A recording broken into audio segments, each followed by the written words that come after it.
Chapter 228. The colorful lanterns stretched for 10 miles, and the night was bright. The river flowed under the railings, and the snow fell on them silently.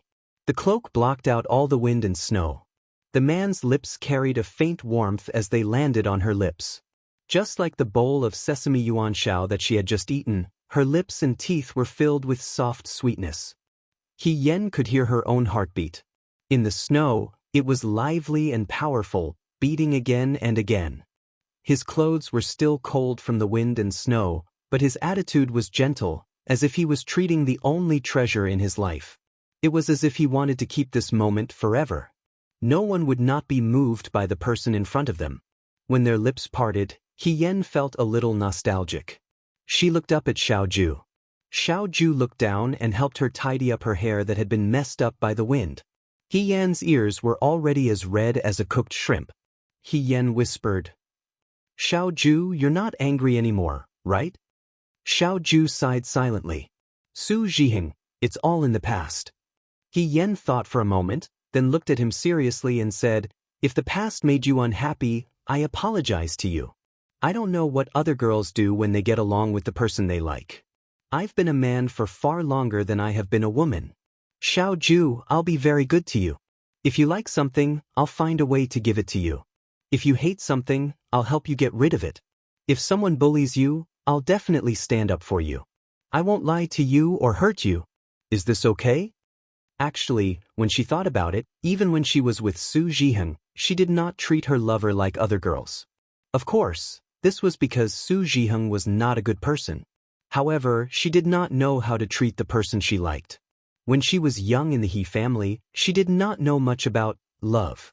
Because she wanted to be pitted by her biological parents, she deliberately tried to please them. Even when she went to the battlefield later, she hid this humility very well. However, the things that were engraved in her bones were like bones buried under the sand. When the wind blew, they would still be exposed. As a general, she learned how to control her subordinates and be decisive. She knew how to take care of people, but she did not know how to deal with more intimate relationships. Those vague feelings made her not know if what she was doing was right or wrong. Xiaoju's gaze was fixed on her. The girl was still holding the red candied hawthorn in her hand. She looked up at her eyes was full of sincerity and a little uncertain cautiousness. Xiaoju, Xiaoju, Xiaoju, Xiaoju, Xiaoju, Xiaoju, Xiaoju, Xiaoju, Xiaoju, Xiaoju, Xiaoju, Xiaoju, Xiaoju, Xiaoju, Xiaoju. There were so many people in the world, regardless of whether they were men or women.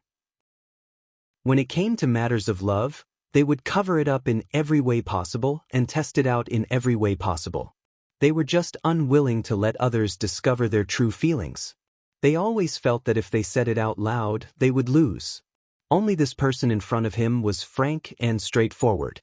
He didn't use any tricks. He just said it bluntly and recklessly. It was as if he could beat a master to death with a flurry of punches. His heart couldn't help but waver. She was the only one he was attracted to. But how could Su Zhiheng bear to hurt such a person who offered his heart so clearly? He wasn't angry because of He Yan's jealousy in the past. He was more annoyed because he was angry at himself and Su Zhiheng. Just like the doe he set free in the mountains when he was young. Its wet eyes were fixed on him, full of trust and joy. However, Su Zhiheng threw away this trust like a worn-out shoe and cut it off with a knife. The better He Yen was, the more furious he felt towards Su Zhiheng. Seeing that Xiaoju did not speak, He Yen thought that he was still angry. He thought for a moment and said dejectedly, "Maybe you have a better idea. I don't know how to play zither, chess, calligraphy, or painting. Don't ask me to learn it. I won't be able to learn it. I can help you carry shirtu and chop firewood." Before she could finish her sentence, Xiaoju pulled her into her arms. You don't need to do anything for me." He Yan's head was pressed against his chin. She couldn't raise her head and couldn't see his expression. "But I don't like singing and dancing prostitutes. I don't need a servant to accompany me. No one dares to bully me. I won't touch things I don't like. If I like something, I'll buy it myself." Xiaoju lowered his head and smiled. "But then won't I become a decoration? I don't like you because I want more people to do things for me." His voice fell. It sounded like he was very far away, but also very close at the same time. You can do whatever you want. You don't have to do it for me. You really don't want anything from me? Hien asked. There had to be at least one thing, such as abiding by the law and respecting the old and loving the young. Otherwise, she could do anything. Could she cheat on him? Xiao Ju let go of her hand and looked at the crowd in the distance. He smiled and looked down at her. It's not that I don't want anything. What is it? If I keep looking at you. He reached out and grabbed Hien's hand. The girl's hand was only half his size. When it fell into his palm, it was like a small treasure. Hien, you will keep looking at me. Hien stared at him in a daze. Lady He, don't you understand what I'm saying? He raised his eyebrows slightly and smiled warmly. The lanterns reflected in his eyes. There were thousands of poses and thousands of colors, but his eyes were clearly the brightest. Time seemed to have stopped at this moment. Someone set off fireworks in the distance. Thousands of bright lights fell into the night sky. It was a perfect night. Hien lowered his head and hid the tears that flashed through his eyes. He held his hand and smiled as he raised his head and said, Today is your birthday. I agree to everything you said. Xiao Ju, happy birthday. She said. I'll keep looking at you. She replied silently in her heart. When they returned, He Yunxing and He Sui had already arrived home. Qing Mei had already told them the truth. She only said that today was Xiao Ju's birthday and that He Yen had accompanied Xiao Ju to the night market. He Sui did not say anything, but He Yunxing was very unhappy. In less than half an hour, he had already walked back and forth in the house several times. When He Yen and Xiao Ju returned, he looked at their interlocked hands and his expression became even worse. He Sui asked, I heard that today is Huaijin's birthday. Have you eaten? Do you want to eat a bowl of longevity noodles here before you leave? We already ate. He Yen said, when we were at the night market. You're empty-handed. He Sui noticed that Xiao Ju did not have anything on her. She looked at He Yen suspiciously. Yen, did you not prepare a birthday gift for Huaijin? This child. He Sui smiled. I've spoiled her too much. She doesn't know the ways of the world. Huaijin, please don't take it to heart. I'll ask her to give you a present another day. No, Yen has already given me a present. Xiao Ju said. He Yen remembered the scene at the night market. His face turned slightly red and he did not respond. He Sui did not understand what she was implying. Although he did not understand, he did not ask. He Yunsheng looked between He Yen and Xiao Ju vigilantly. He was deep in thought. It's getting late. You should go back first. He Yen said, if there's anything, I'll ask Qi Wu to look for you. Xiao Ju nodded. She said goodbye to He Sui and He Yunxing before leaving the He family's house. After Xiao Ju left, He Yunxing dragged He Yen into the house. As soon as he entered the house, he closed the door and asked, Hey, He Yen, you didn't get taken advantage of when you went out with him, right? What advantage? He Yen knocked on his head. You're so young. Why do you have so many ideas? Where did you learn all these from? Besides, I'm standing with Xiao Ju. Who's the one taking advantage of? He Yunxing looked at her. Do you think I'm so free to care about you? He Yen saw that he seemed to be worried. She sat down and poured a cup of tea for herself. You're so worried about this? No. He Yunxing sighed. Today, I heard from a few friends in the academy that the Yuto are about to enter the capital. He Yen stopped drinking tea. Who did you hear this from? It's spread everywhere. The emperor doesn't want to go to war. The imperial court also doesn't want to go to war. I heard that the Yuto are coming to the capital to ask for peace. This war probably won't happen. He Yen looked at his expression. Do you want to go to war? Of course I don't. He Yunxing answered without thinking. But if the Yuto were really willing to ask for peace, they wouldn't have caused so much trouble in Jiang, Rundu, and Huayuan. We have the upper hand now. What's wrong with giving way to the Yuto? He was still young and impetuous. He frowned and said, if it were me, I would seize this opportunity to beat the Yuto back to their hometown. I would make sure they never dare to step foot in Dowei again. Although children were usually immature and impulsive, They also had a bit of temper. "Why are you looking at me?" He Yunxing asked. "Aren't you an official now? Do you know what's going on outside? It's not much different from what you know." He Yan didn't want to hide it from him. "Tiske," He Yunxing waved his hand. "I really don't know what the officials in the imperial court are thinking." He Yan's heart was heavy. Not to mention the grudges between her and the He family and Su Zhiheng, the conflict between Xiao Ju and Su Jingfu, and the dispute between the factions in the imperial court was not something that could be easily resolved. As Su Jingfu's power increased, the conflict between the fourth prince and the crown prince would also become more and more intense. The crown prince's virtue was not worthy of the position. If the crown prince inherited the throne in the future, it would be a disaster for the people of Dawei. However, if he let the fourth prince, then the future Shuo city would be in for a bloodbath once more. Tonight, the Chu manor was filled with joy. Chu Linfeng was holding a banquet at home. These days, the entire Chu family was preparing for Chu Zhao's marriage. Since she was Su Jingfu's daughter, there was naturally nothing that was not good. The marriage was handled by Madame Chu. However, Su Pingting sent her personal maid, Mo Tai, to frequently ask the Chu family about the marriage preparations. Even if Madame Chu wanted to do something, she could only give up because she was being watched. This marriage used up more than half of the Chu family's treasury. Su Pingting wanted to be the most glorious daughter in the Shuo capital in the past 10 years. She was the apple of Su Jingfu's eye, so everyone could only treat her well. Madame Chu naturally hated this marriage. Madame Chu's 3 sons were also jealous. The one who was most sincerely happy was probably Shi Jinbo and Chu Linfeng. At the banquet, Chu Linfeng patted Chu Zhao's shoulder and smiled. "In a month, Miss Su will enter the gates of our Chu family. I never thought that I would become in-laws with the Su family. No wonder you are my son.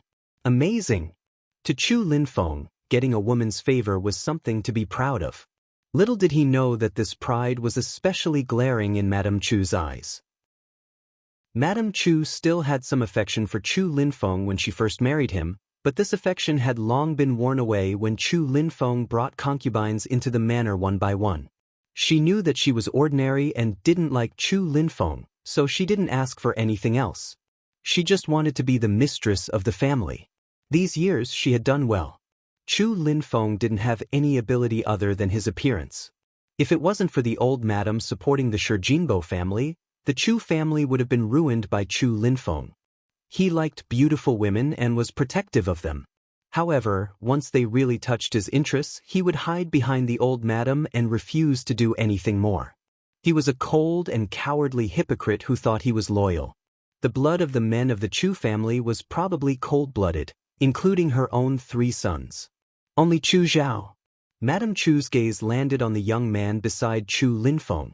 Chu Zhao's appearance had inherited all the good points of Chu Linfeng and Yi Runmei. He was gentle, but also had a bit of naivety and fragility. This fragility could make people let down their guard against him, and it was easy for him to win the favor of others. Su Pingting had been arrogant and domineering since she was young, but she had never said anything harsh to Chu Zhao. However, Chu Zhao was different. He wasn't as harmless as he looked. When Chu Zhao was brought back, Madame Chu didn't want him to live until he grew up. However, she didn't do anything to him for the old madam's sake. At that time, the child in front of her had also humbly fawned over her, begging for mercy like a dog. Then he quickly found Su Jingfu to back him up, and from then on his life was saved.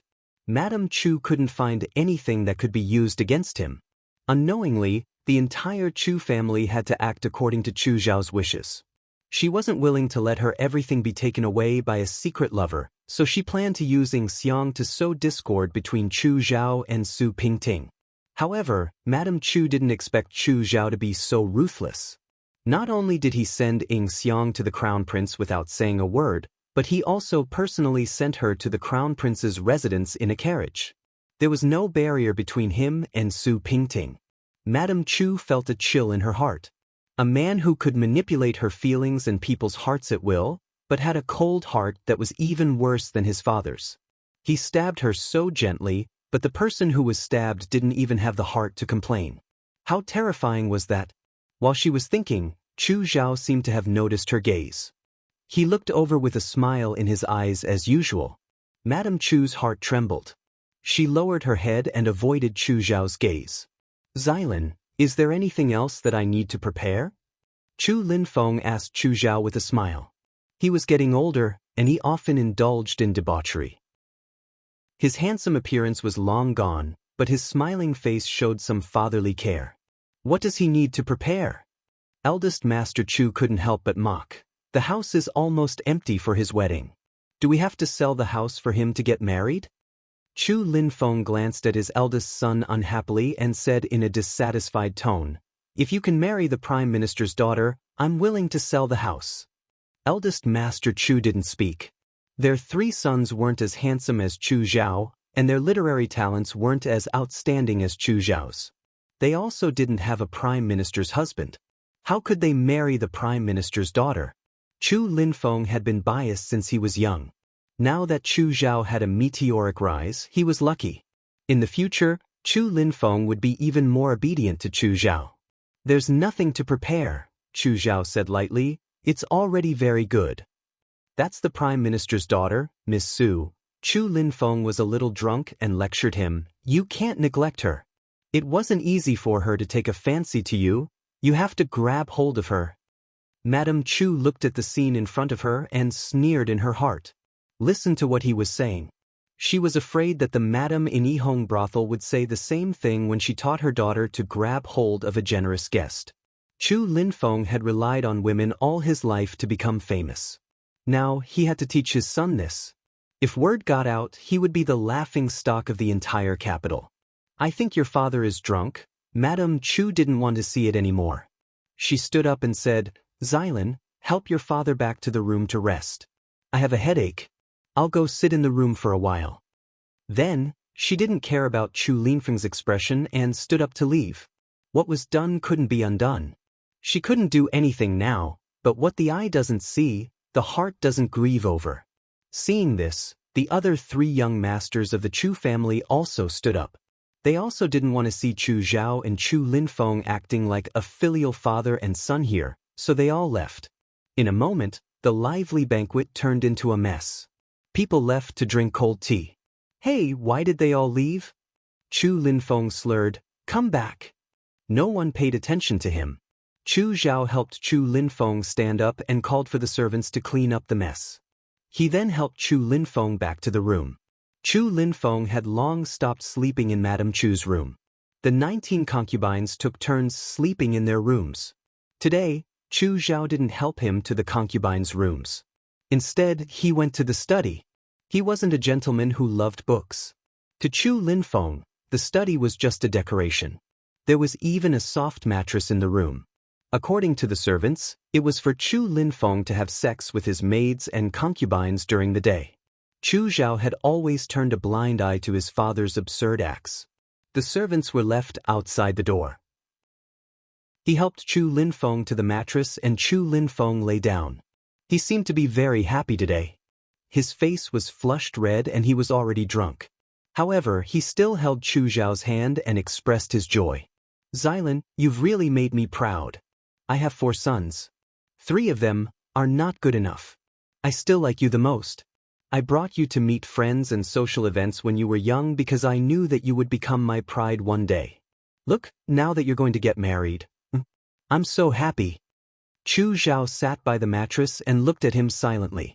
You're the luckiest in the younger generation of the Chu family.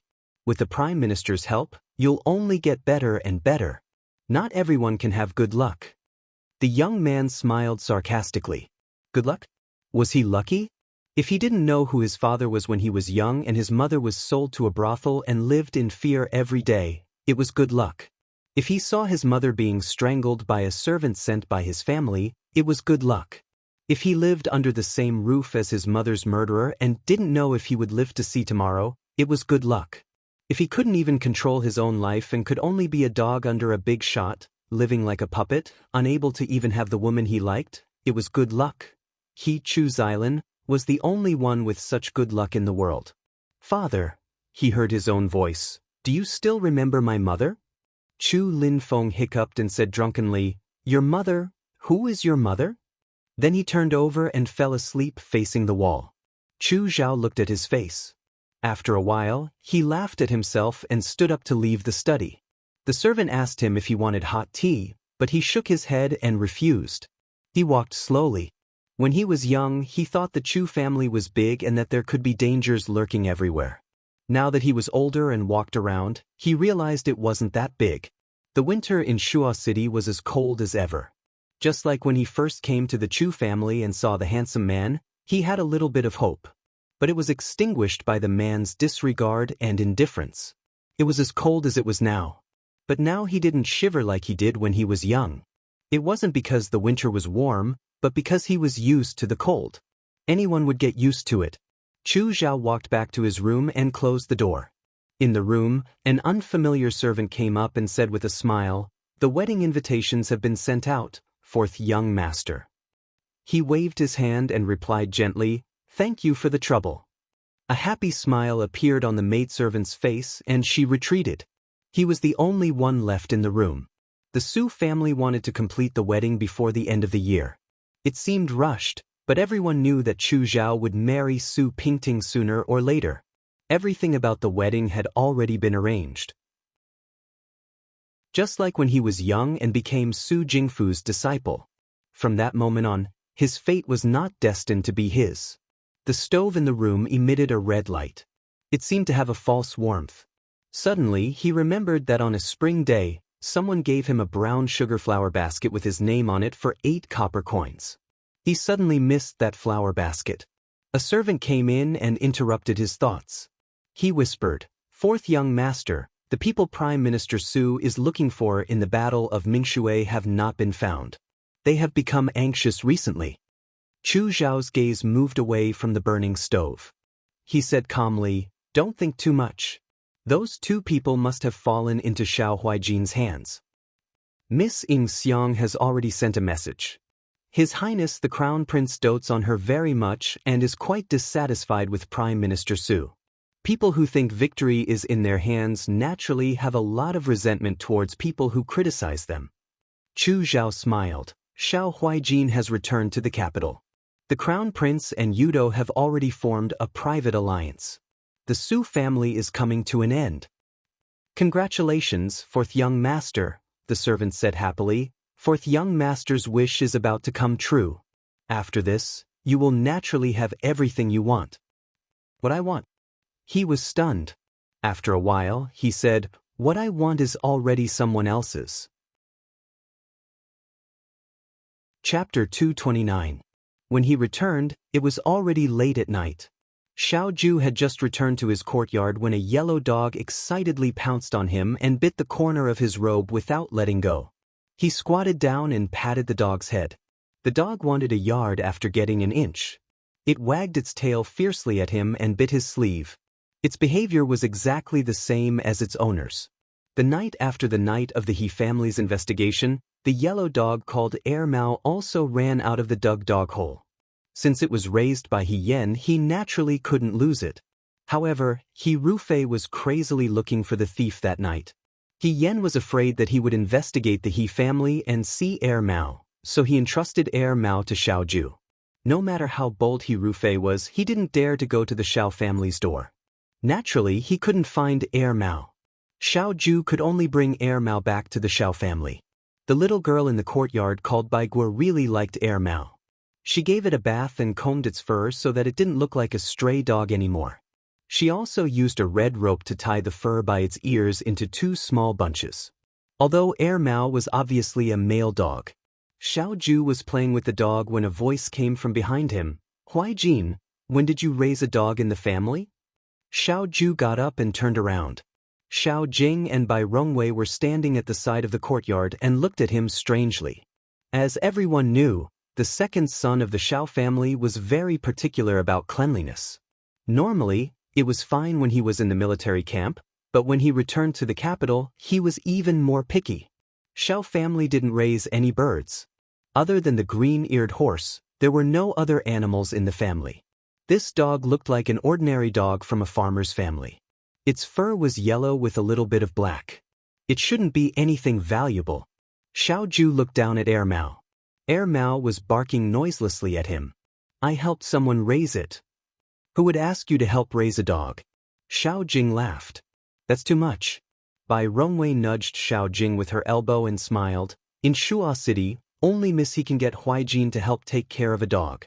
Xiao Jing came to a sudden realization and looked at Xiao Ju with a gratified gaze. This younger brother of hers had always been overly cold and unreasonable towards women, but now it seemed that he was quite good at pleasing women. During the day, Bai Rongwei had already prepared a birthday banquet for Xiao Ju. She also knew that he was going to accompany He Yen to the night market tonight. There were many delicacies in the night market, so there was no food left for Xiao Ju tonight. Big brother and sister-in-law, why are you still waiting for me so late? Xiao Ju asked. What's the matter? Xiao Jing approached him and looked at Air Mao, who was playing in the snow in the courtyard. She smiled and said, Do you know that 4th young Master Chu from Count Shijin's residence is going to marry Miss Su next month? Xiao Ju absent-mindedly nodded. You and 4th young Master Chu were both granted a marriage by His Majesty. Xiao Jing said, Now that 4th young Master Chu's wedding date has been set, your sister-in-law and I would like to ask, when do you plan to set the date for your marriage? Xiao Ju was slightly startled. Your big brother and I have already talked to Master He. Master He said that as long as Miss He likes it, he doesn't mind. Miss He is a girl after all, so I can't ask too much. Bai Rongwei looked at Xiao Ju. You are usually with Miss He. Have you ever mentioned this to her? Xiao family was very open-minded. When Xiao Zhongwu and Madame Xiao were still alive, Xiao Jing wanted to marry Bai Rongwei, who was a concubine's daughter. Madame Xiao didn't agree, but in the end she went along with Xiao Jing's wishes. Now that Xiao Zhongwu and his wife were no longer alive, Xiao Jing and Bai Rongwei wouldn't interfere with Xiao Ju's marriage decision. It was all up to Xiao Ju. I plan to get married after the new year. Xiao Ju said. Bai Rongwei and Xiao Jing looked at each other and saw the surprise in each other's eyes. They thought that it would take another year or so, but they didn't expect Xiao Ju to decide so quickly. This was good. It seemed that Xiao Ju liked Miss He more than they thought. Since it's like this, I'll give your birth characters to Master tomorrow and let him choose a good day for you. We also need to discuss with Master He what to do next. Don't worry about the betrothal gift, Ruby and I have already prepared it for you. Bai Rongwei's smile was full of genuine happiness. She took Xiao Jing's hand and said, Ruby and I will go and ask someone to send the invitation to Master. Huijin, you've been tired today. Go back to your room and rest. I'll talk to you tomorrow morning. Xiao Ju nodded, and Bai Rongwei left with Xiao Jing, satisfied. Xiao Ju stared at their backs until Air Mao came over to tug at his boots again. Only then did he regain his senses. In the past, he only felt that the yard was empty and cold. Now, with the addition of a small dog, a mute dog that didn't know how to bark, it suddenly became lively. He lowered his head and smiled. He didn't go back to his room, but turned and walked towards the ancestral hall. In the Xiao family's ancestral hall, Xiao Zhongwu and his wife's memorial tablets were placed at the front. Xiao Ju walked to the side and took out an incense stick from the shrine and lit it. Niao niao, smoke rose into the air. Xiao Ju's face was hidden behind the smoke, and his expression was diluted. As long as he returned to Shuajing, he would often come to the ancestral hall. When there was thunder, when there was worship, when he was bored. He wasn't a person who liked to talk. In life, there were too few people he could talk to. Everyone had their own difficulties, so there was no need to share them with others. The most difficult time was when he was scolded by the scholars behind his back during the Battle of Gua City. When he returned to his residence, he only went to the ancestral hall to light 3 incense sticks. After the 3 incense sticks were lit, everything returned to normal. There were many things in the world that needed many years to experience bit by bit. When he was young, he had seen everything and found everything boring. In fact, he yearned for the sights of the world, but the sights of the world avoided him. So what if he was young and successful? So what if he was the son of an aristocratic family? Everyone thought of him as the moon high up in the sky. In fact, the moon was just a lonely youth. He had friends, and then his friends betrayed him. He also looked forward to his family, and then his family left him. His most unrestrained youth was just a few short years, and the only candy left in his life was given to the people who sought death on the road. All these years, he had been alone and left nothing behind. Until one day, a smiling girl barged into his life and told him, "I like the moon, but the moon doesn't know." He had never been so sure of one thing before. Xiao Ju raised his eyes and looked at the memorial tablet behind the smoke. "Father, mother." His voice was calm, as if he was saying an unshakable oath. "I like someone. I want to take her as my wife." In one of the courtyards of the He residence, the sound of intense coughing could be heard. The servant girl who was sleeping in the outer room of the courtyard was turned over by the noise and said in a daze, "Second madam is coughing again, quickly go and take a look." "I'm not going." Another servant girl turned over and said impatiently, "Even second master doesn't care, why should we be meddlesome? It'll be better in the daytime. If you want to go, you go." "It's so cold, I'm not going." The servant girl covered her head with the quilt. "I'll pretend that I didn't hear it." The coughing continued outside, and after a while, as if it was deliberately suppressed, a few muffled groans could be heard. "Second madam," he struggled to get up, and her throat and eyes were in pain as if it was burned by fire. The handkerchief in her hand was already covered in blood. She struggled to breathe, and after a long while, she fumbled for the lamp. He Yuanliang hadn't come to her courtyard for a long time. To be precise, it was after the incident at Yuhua Temple, when she was grounded in the He residence, and He Yuanliang refused to come to see her again. In fact, second madam, he had already expected this. Her husband was a villain, a cowardly and greedy villain. Now, he was even more afraid of offending He Rufei, so he hurriedly drew a clear line with her, even if she was his first wife. First wife, second madam, he smiled sarcastically. So what if she was his first wife? He could be so cruel to his biological daughter, so his first wife, who was not related by blood, was no different from a stranger to him. Second madam, he looked at the flickering flame in the oil lamp. She was the eldest daughter of the first wife in the family. That year, her father decided to marry He Yuanliang, because he saw that the He family still had a place among the nobles in the Shuo capital. In her original family, the marriage of a daughter was to pave the way for the career of her father and brother. She didn't expect that it would be the same when she married into the He family. Unfortunately, she was unlucky and gave birth to 2 daughters, so of course, her children became the sacrifices of the He family. Second madam, he hated He Rufei for being cruel and merciless, hated He Yuanxing and his wife for coming up with the idea of exchanging children, hated He Yuanliang for being a coward and incompetent, and most of the time, she hated herself. She hated herself for not being able to change everything. If she could give birth to a son, perhaps with a son, He Yuanxing would not be so arrogant. But she didn't, so she couldn't protect He Yen and He Xining. There was a knock on the door. "Second madam," he said, "come in." It was a little girl who came in. She didn't look familiar. "Second madam," he asked, "who are you?" "This servant is called Cui Luo, the maid who sweeps the yard." Cui Luo replied respectfully, holding a pot of hot water in her hand. This servant went outside to get some hot water. "Second madam, drink some water to avoid coughing." She went to the table, picked up a teacup, poured a cup of water and handed it to second madam He. The water was just right, it was not hot. Second madam, he took a sip, and the tingling in her throat suddenly felt better. She said, "Thank you." Cui Luo lowered her head and said softly, "This is what this servant should do. If second madam needs this servant's help, please let me know. In my yard, everyone has already treated me as if I don't exist." Second madam, he smiled bitterly, "Why bother you? This servant's master is second madam He, so I naturally have to listen to second madam's orders." Cui Luo's voice did not change. Second madam, he was slightly stunned, and couldn't help but seriously look at the servant in front of her. The maidservants of the He family were strictly disciplined by He Yuanxing and his wife. In the past, they were quite lively, but now, because of their fear of He Rufei, they had become dull. The servants were always trembling with fear, but this servant girl stood there, neither servile nor overbearing. She looked at second madam He without any respect, as if she was an ordinary person.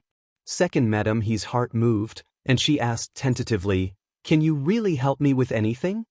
Second madam, please tell me. Can you find a doctor for me?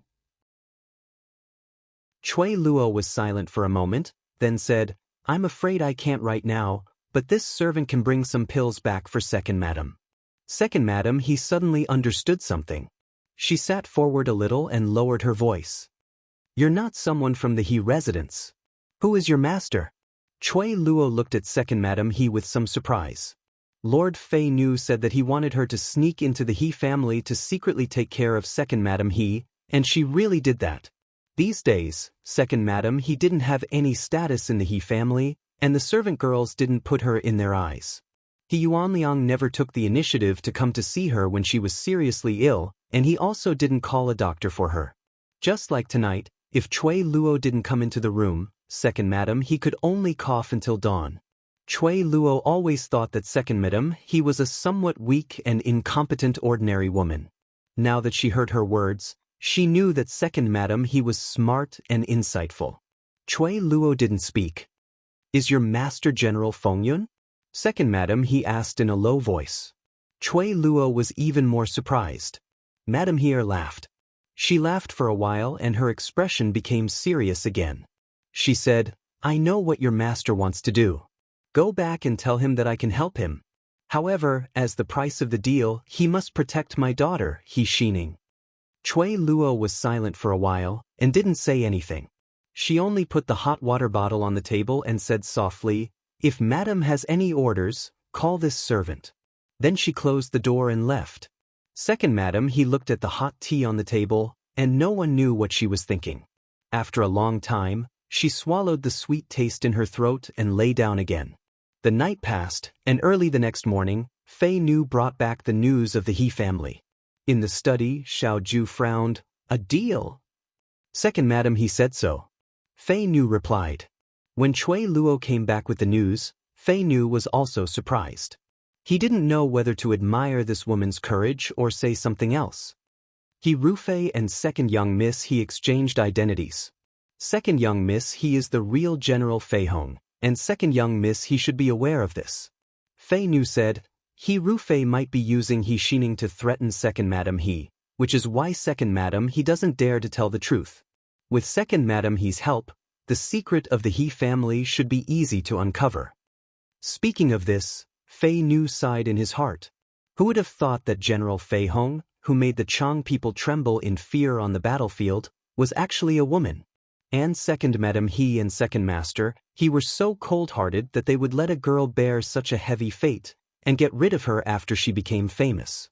They, the Nine Flags Battalion, had seen all kinds of cruelty on the battlefield, but when they knew the truth, they couldn't help but feel pity for General Fei Hong. Even if a famous general of a generation died, he should die with a bang on the battlefield. Instead of being killed in an ordinary backyard by someone with a sinister trick. Second madam He only mentioned He Xining? Xiao Ju asked. Fei Nu nodded. Yes. Xiao Ju lowered her eyes. I understand. Young master, then, let Chui Luo tell second madam He. Xiao Ju looked out the window. I will make this deal. On the first day of the 12th month, Wu Tuo's envoy, Meninbu, entered the capital. Emperor Wen Xian summoned the Wu Tuo envoy to the throne room. In Qin Lan Palace, Concubine Lan was leaning on a soft couch, watching a palace-made brew tea. Concubine Lan was not young anymore. There were new beauties entering the harem every year, but she was the only one who was favored by His Majesty. Everyone said that Concubine Lan had such good luck. Not only was she favored by the emperor, but she also gave birth to a virtuous and talented son. However, her temperament was not competitive. Not to mention that she was suppressed by the empress. Even noble lady Ni dared to be arrogant in front of her. However, ever since Emperor Wen Xian gave 5th Prince Guangji to Concubine Lan to raise, noble lady Ni had restrained herself a lot. 5th Prince Guangji was young. Although noble lady Ni repeatedly warned him that Concubine Lan was not a good person, Guangji felt that Concubine Lan was much gentler than his biological mother. He had never argued with Concubine Lan. It was the same today. Guangji ran in from outside, and the old mama behind him hurriedly said, "Fifth Prince, run slowly." Be careful not to fall. Mother. Guangji ran to concubine Lan's side and said with a smile, "Today, the Yuto emissaries entered the palace. Imperial father summoned them in the hall. I heard that the Yuto sent many gifts, such as ivory as half a person's height and white peacocks. Mother, this son wants to see them." Concubine Lan smiled and patted the snow off his clothes. "If you want to go, then go. Won't mother come with me?" Guangji asked. "I won't be going," noble consort Lan said with a smile. "Just let Chang Mama take you there." The fifth prince was young and only wanted to see the white peacocks. When he heard this, he said, "Okay, this son will go now. After seeing them, this son will tell mother about them." Chang Mama took the fifth prince's hand and left. Concubine Lan smiled and shook her head. "He's still like a child. Fifth younger brother is young." A voice sounded from outside the door. "It's normal for him to be a little childish." The palace maid behind her hurriedly said, "This servant greets the fourth prince." The fourth prince Guang Shuo stepped in. Noble consort Lan was beautiful and delicate, while the fourth prince took after his mother. He was bright and handsome. Compared to Crown Prince Guang Yen, who was always indulging in sensual pleasures, he seemed much more amiable and reliable. Concubine Lan saw the Guang Shuo and immediately smiled. She pulled him to sit in front of the stove and had a palace maid pour hot tea for the Guang Shuo. She said, "What brings you here today?" "Imperial father is meeting the Yuto emissaries in the hall. The crown prince is also there, so this son came to see mother." The Guang Shuo smiled. Concubine Lan smiled but didn't say anything. "Mother also knows about the Yuto emissaries, right?" Concubine Lan's expression was no longer as relaxed as when she had faced Guangji. She sighed. "I know. Imperial father is willing to meet the emissaries, which means that he is willing to accept the Yuto's request for peace." The Guang Shuo's smile also faded. "That's fine. After the battle of Jiang and the Rundu, the Yuto won't dare to act rashly. But if Imperial father agrees to let them open a market in Dawei, the consequences will be unimaginable." Concubine Lan looked outside. "Everyone else, leave." Yugue closed the door. The palace maids all left and Yugue closed the door. Concubine Lan looked at the Guang Shuo. "Have you ever said these words in front of your imperial father?" The Guang Shuo shook his head. "Imperial father never talks about these things with me."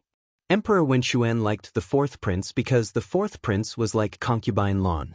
Concubine Lan's literary talent was outstanding, her temperament was gentle, and she didn't fight for anything. In the depths of the palace, she was like the last piece of pure land in the emperor's heart that could not be sullied.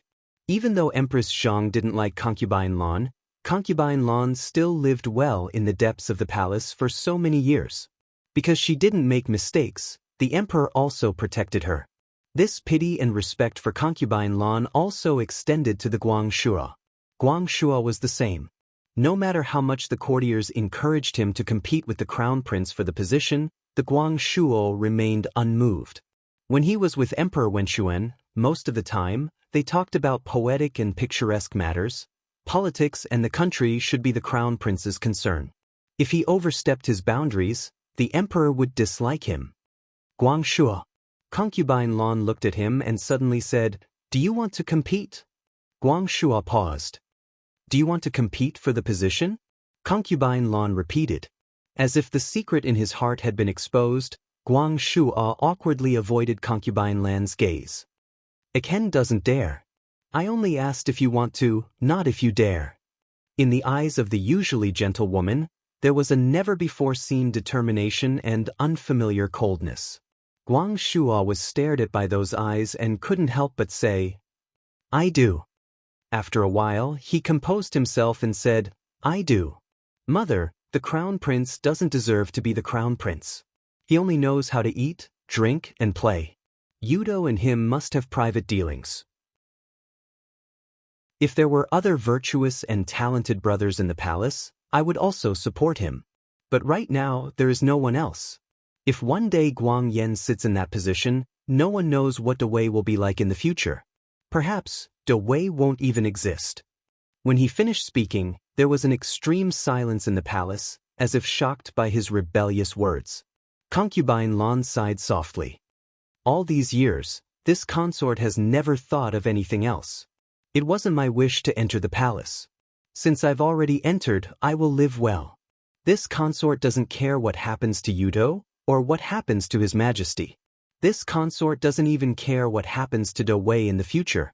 She looked at Guang Shuo and reached out to touch Guang Shuo's face. A gentle smile appeared in her eyes. In this palace, Guang Shuo, this consort only cares about you. If the Guang Yan becomes the emperor, you and I, mother and son, will have no way to survive. Her voice was soft as she said the cruelest words. This consort has lived for most of her life. It doesn't matter whether I die or not. But you can't. Guang Shuo. She smiled. You are so intelligent, gentle, and so young. How can you die at the hands of this kind of person? This consort definitely won't allow it. Guang Shuo looked at the woman who had straightened up from the couch. Her eyes were still as elegant and dignified as before. With just one movement, her aura had completely changed. A wave of emotions suddenly surged in his heart. It was as if the impulse that had been accumulating for a long time was about to burst out. Mother, this consort already has His Majesty's favor. You also have the love of the courtiers and the people. But just these two things aren't enough. He Rufei has already been bribed to fight for this position. You must obtain Xiao Huaijin, she said. Chapter 230. In the throne room, Wu Tuo's envoy, Meninbu, stood respectfully to the side, waiting for his attendants to present gifts to the Dawei emperor. A pomegranate tree made of gold, a pair of white peacocks, 2 ivory tusks, and a glowing shirtu the size of a fist. Emperor Wenxuan looked at the gifts with great interest and satisfaction. This is the sincerity of the Wu Tuo people towards your majesty. Meninbu bowed respectfully to Emperor Wenxuan. Emperor Wenxuan felt extremely pleased. Back then, the previous emperor had several sons. He was the most mediocre one, but because he was the eldest son and the crown prince, the previous emperor passed the throne to him. After Emperor Wenxuan succeeded the throne, he was just like when he was young. He had no achievements in politics. If not for Su Jingfu's help, he might not even have been able to sit on the throne. After so many years, he had gone from being ambitious to having to admit that he was just an ordinary person. Later on, he felt that there was nothing wrong with being an ordinary person. From the time he sat on the throne until now, he had finally done something good and displayed the might of the Dawei. This was a merit that would be recorded in the annals of history. Your Wu Tuo kingdom was waiting for an opportunity to invade the Dawei's territory. How can this little compensation count?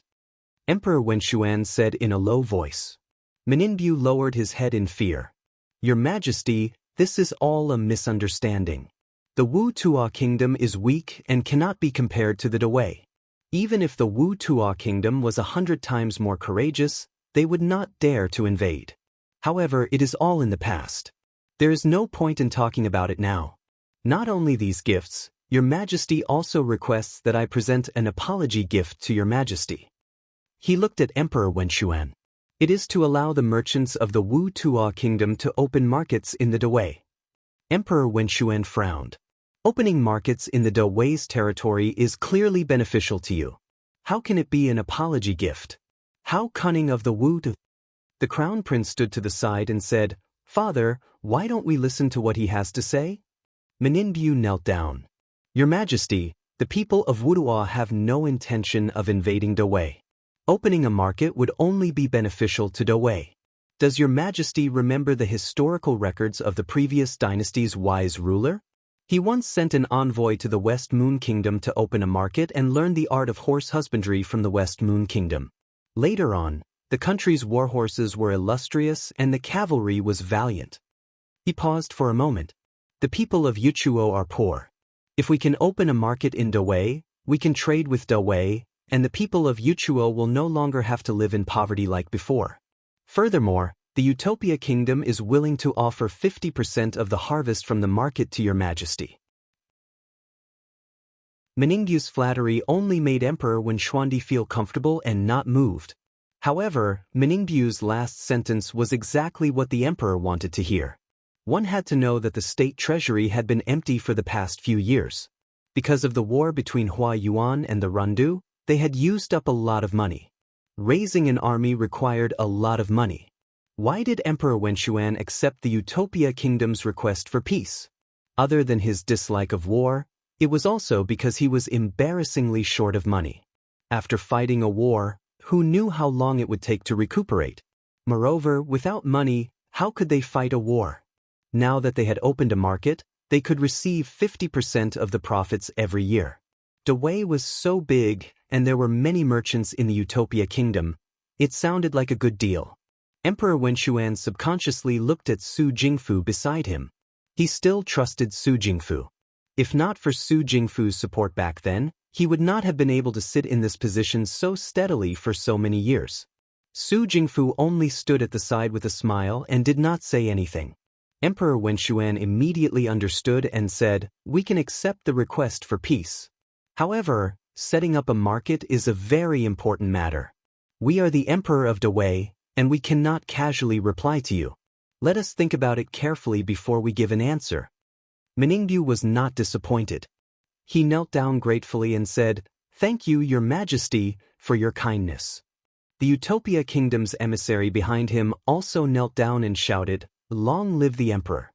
Emperor Wenxuan was in a very good mood, but the Crown Prince's expression was somewhat ugly.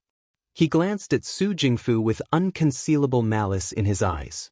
After the Utopia Kingdom's emissary left, only Su Jingfu and the Emperor were left in the hall. The eunuchs beside him helped Emperor Wenxuan to the back of the hall. Emperor Wenxuan asked, "Prime Minister Su, what do you think about setting up a market in Dawei? Although Meningbu is willing to give 50% of the profits to Your Majesty, this old subject thinks that we should not jump to conclusions." Su Jingfu said, "In the current confrontation with Yudo, Dawei has the upper hand. We cannot be led by the nose by Yudo. Moreover, they are offering 50% now, but Yudo is very cunning. When the time comes, if they hide the profits, it will be difficult for Your Majesty to verify everything. Therefore, now is not the time." When Emperor Wenxuan heard this, he also felt that Su Jingfu's words made sense. He nodded and sighed. "Prime Minister Su, the only person who can share my burdens is you. We believe in you."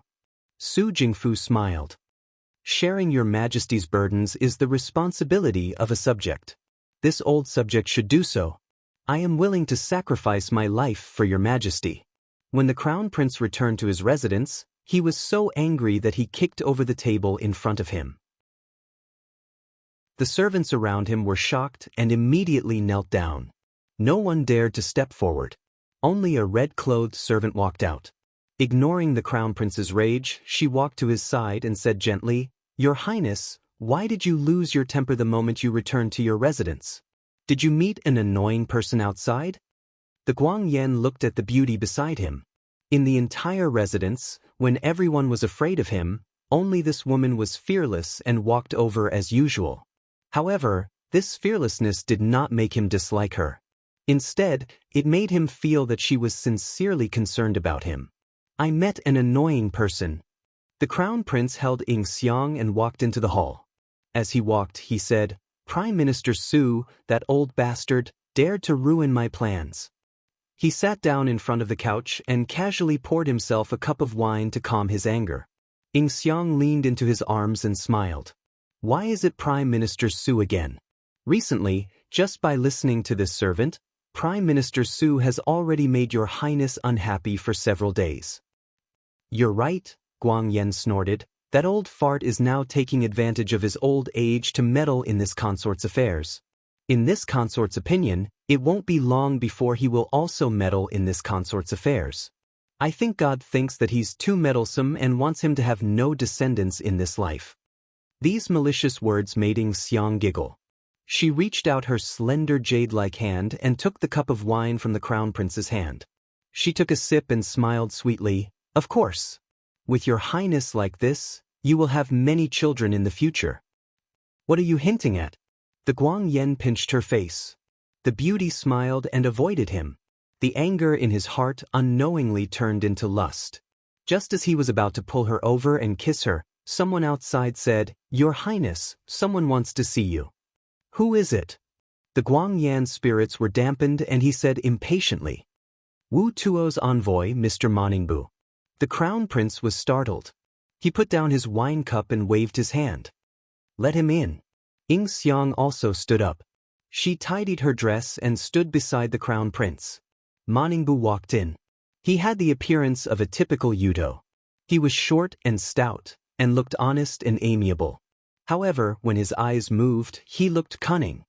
He walked to the crown prince's side with a smile and bowed. "Your Highness, we meet again." When the crown prince saw Moningbu, his irritation in the hall was aroused. He only said, "Sit." Moningbu sat down opposite the crown prince. "You've seen the opening of the market," the Guangyan said. "It's not that I don't want to help you. I've already done my best." Moningbu was still smiling, and there wasn't the slightest hint of annoyance on his face. "Your Highness has already agreed with the king to help the Wu Tuo kingdom open a market in the Great Way, and the Wu Tuo kingdom will naturally help your Highness obtain everything your Highness wants. Could it be?" He said unhurriedly, "Your Highness has already given up on that position?" "Nonsense." The Guangyan said angrily. "What do you know? Currently, there are many people in Dawei who secretly support the fourth prince. The crown prince and General Fengyun have a grudge against each other. The Dawei emperor favors the fourth prince. No matter how you look at it, your Highness is at a disadvantage." The crown prince gritted his teeth and didn't say anything. Although he was the crown prince, as long as Emperor Wenxuan didn't issue an edict to pass down the throne, he wouldn't be able to sit comfortably as the crown prince. Originally, he had chased Xiao Huijin out of Shuajing with great difficulty. However, he hadn't expected that the Battle of Jiang would allow him to regain his reputation. How could he be willing to let that coward, the Guang Shui, sit on the throne? "This isn't because of your Highness," Ying Xiang muttered. "It's clearly because of Prime Minister Su. Our Highness is also very willing to help the Yudo kingdom open a market in Dawei." Moningbu couldn't help but raise his head to look at the person who spoke. He couldn't help but be stunned by the beauty of this servant. However, he quickly recovered from his daze and said, "Prime Minister Su? Prime Minister Su has been obstructing us recently. It was because of him that news of the Battle of Jiang was leaked." "Your Highness," Moningbu said with a smile, "are you sure that Prime Minister Su is on your side?" "What do you mean?" the Guangyan asked cautiously. "Nothing," Moningbu said with a smile. "I just think that Prime Minister Su is a smart person. Xiao Zhongwu was killed by Prime Minister Su. Since he is a smart person, he would never reveal his trump card in front of others. On what basis does your Highness believe that Prime Minister Su's display of support for your Highness means that he truly supports your Highness? Don't try to sow discord between my relationship with Prime Minister Su." The Guangyan sneered. "Cunning Yudo, why would I fall for your trick? It's fine if your Highness doesn't believe me," Moningbu said with a smile. "However, I still have to say one more thing. If your Highness is just unwilling to part with Prime Minister Su's connections and doesn't care too much about Prime Minister Su himself, then you don't have to be so troubled." Moningbu said softly, "Shuo Jing in Dawei and Su Jingfu aren't the only people who can help your Highness. Just like how Xiao Zhongwu can be replaced by Xiao Huijin, Su Jingfu can also be replaced by someone younger. With the same methods and connections, a young eagle is easier to train than an adult poisonous snake, isn't it?" The Guangyan looked at him thoughtfully, but Moningbu laughed loudly and stood up. "Your Highness, you don't have to give me an answer so quickly. In a few days, when His Majesty hosts a banquet to welcome Ambassador Yudo, it won't be too late to give me an answer then." He ordered the attendant behind him, "I'll go back first. In a few days, I'll listen to your Highness' good news." Moningbu left. Only Ying Xiang and the Guangyan were left in the hall. The Guangyan's expression was uncertain as he thought about Moningbu's words. Although he had righteously expressed that he would not sow discord because of Moningbu's words, in his heart, there was still a trace of wavering. Su Xiang was a smart man. Recently, he had frequently disagreed with him on the matter of the Wu Tuo. He clearly knew that if he didn't do as the Wu Tuo said, he might lose everything, but he still acted willfully regardless of his position. He had originally thought that the older he got, the more unreliable he became, but now, the Guangyan was not so sure. Could it be that Prime Minister Su had been bought over by Guangyan a long time ago? The He family was bustling these days. Bai Rongwei and Xiao Jing came to visit again a few days ago. They were talking about the marriage between He Yen and Xiao Ju. As everyone knew, at the celebration banquet, His Majesty had bestowed a marriage between Chu Zhao and Su Pingting, and He Yen and Xiao Ju. Chu Zhao and Su Pingting were going to be married next month. After Bai Rongwei asked an expert to calculate the wedding date of Xiao Ju and He Yen, 2 dates were set. One was the 7th day of the new year, and the other was the 10th day of the new year. Both were auspicious dates for marriage. He Yen was not in the Fu. Although he was an official without any real power, he still had to do things every day, even though they were all miscellaneous things. When He Yunxing heard Bai Rongwei's words, he immediately frowned and said, "Then wouldn't there only be a month to prepare? Isn't it too rushed?" He Sui was originally very happy, but when she heard He Yunxing say this, she also felt that it was a bit inappropriate. "Second young master, he does not need to worry," Bai Rongwei said with a smile. "Ruby and I have already started preparing for Huaijin's marriage 2 or 3 years ago. However, Huaijin, this child, has never liked a girl. Even if we prepared, we could only put it aside. Now that His Majesty has bestowed a marriage, and Huaijin likes Miss He very much, there is no need to delay. Tomorrow, I will have the Fu send over the list of betrothal gifts." 2 or 3 years ago? He Yunxing was still doubtful. "You don't even know who Military Governor Xiao likes? How can you prepare the betrothal gifts?" This time, it was Xiao Jing who spoke. Xiao Jing said seriously, "In the Xiao family, marriage does not depend on family status. As long as it is a girl that Huaijin likes, it will definitely be the best. Therefore, the betrothal gifts will definitely not be small." Yunxing is not good with words. "Eldest young Master Xiao, please do not take offense." He Sui glared at He Yunxing. "We are not complaining about the betrothal gifts. Yen Yen is my daughter. My wife passed away early, so I raised Yen Yen. Although our family is not rich, Yen Yen has been pampered since she was young. I don't care about other things, but—" He looked at Bai Rongwei, and his usually easygoing and honest face became more serious. "The person my daughter marries will definitely love and dote on her, just like how I treat her. The betrothal gifts are for others to see. Yunxing and I don't spend much money on normal days, so I don't care. What I care about is the life Yen Yen will have after she enters the Xiao family." He smiled. "I am a rough man, and I don't know how to speak. I know that the Xiao family has an extraordinary status in Dawei, and it is our family who is climbing up the social ladder. However, I am not boasting, but in the whole of Dawei, my daughter is also unique. Just want to know." His tone was unusually sharp. "After Yen Yen enters the Fu, will Military Governor Xiao still take in concubines? If he does, I don't mind waiting a year or 2 before marrying my daughter off. If he doesn't, I don't have any objections." He Yunxing looked at his father in surprise. He had always looked down on He Sui's good attitude towards the Xiao family, and always felt that he was rushing to climb up the social ladder. Even if the emperor granted the marriage, He Yen was a girl, so of course she had to be more reserved. If the emperor felt that the He family was easy to manipulate, then wouldn't He Yen be in a tight spot in the future? Not to mention these rich families, even if they lived in the alleys of ordinary people like him, they would hear rumors of the husband's family bullying the new daughter-in-law every now and then. He thought that He Sui would go along with Grandma Zhao's words and quickly agree to He Yen and Xiao Ju's marriage, but he didn't expect He Sui's question to be so sharp. Their family was poor, and He Sui married. Even after his wife died, he never thought about remarrying or taking in concubines. This was natural. He Yunxing didn't think there was anything wrong with it, but this was the case for poor families. It wasn't easy to support one more person. But it was different for rich families. Ever since He Yunxing went to school, many of his well-off classmates more or less had a few concubines in their manors. This was the case for rich families, not to mention the children of noble families. He Yunxing had thought about this before, but every time he thought about it he deliberately avoided it. Because the emperor's marriage was unchangeable, and the world was like this. It was normal for rich and powerful families to have 3 wives and 4 concubines.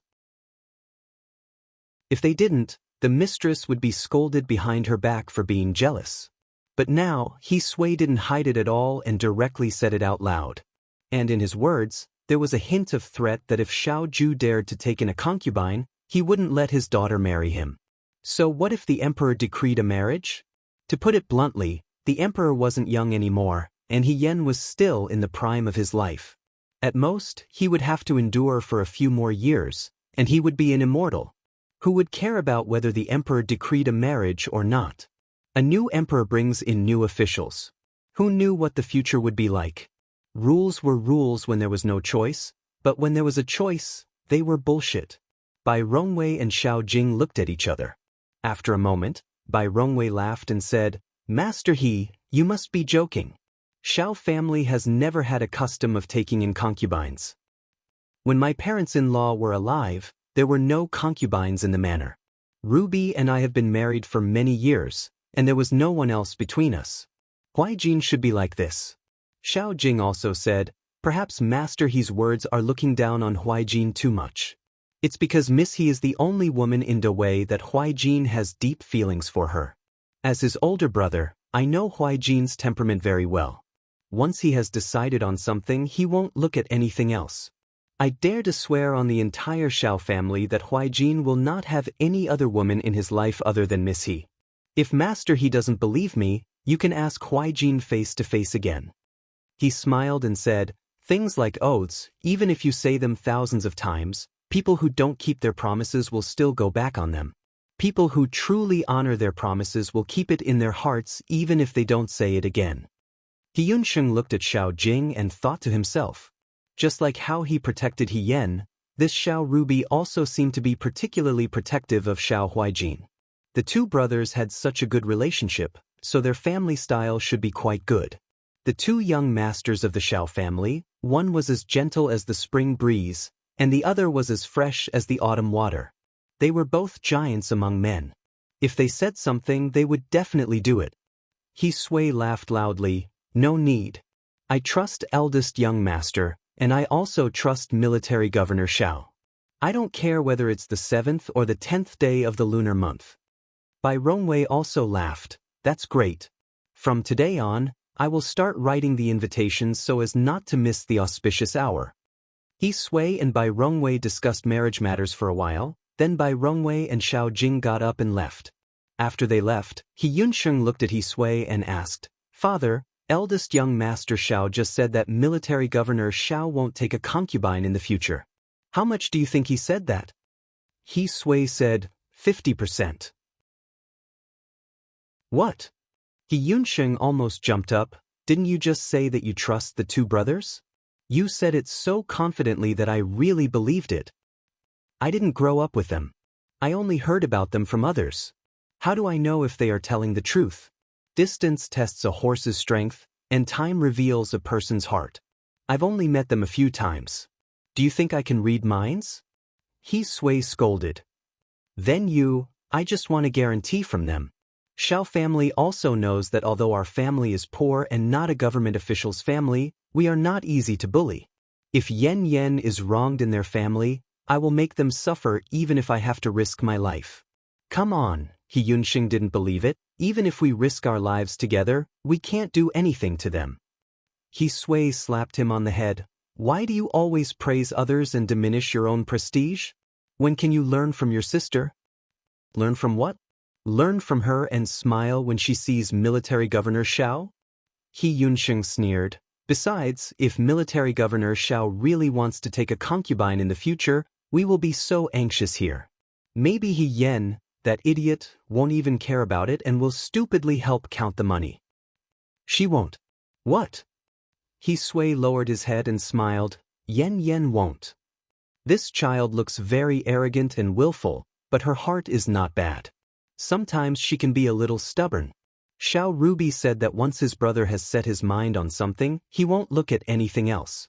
Yen Yen is the same," He Yunsheng said nostalgically. "When we were young, I took her to the market to pick out dresses. If she liked the prettiest one, she would definitely get that one. Even if we gave her something more expensive or better, she wouldn't want it. I said those words just to scare the Xiao family.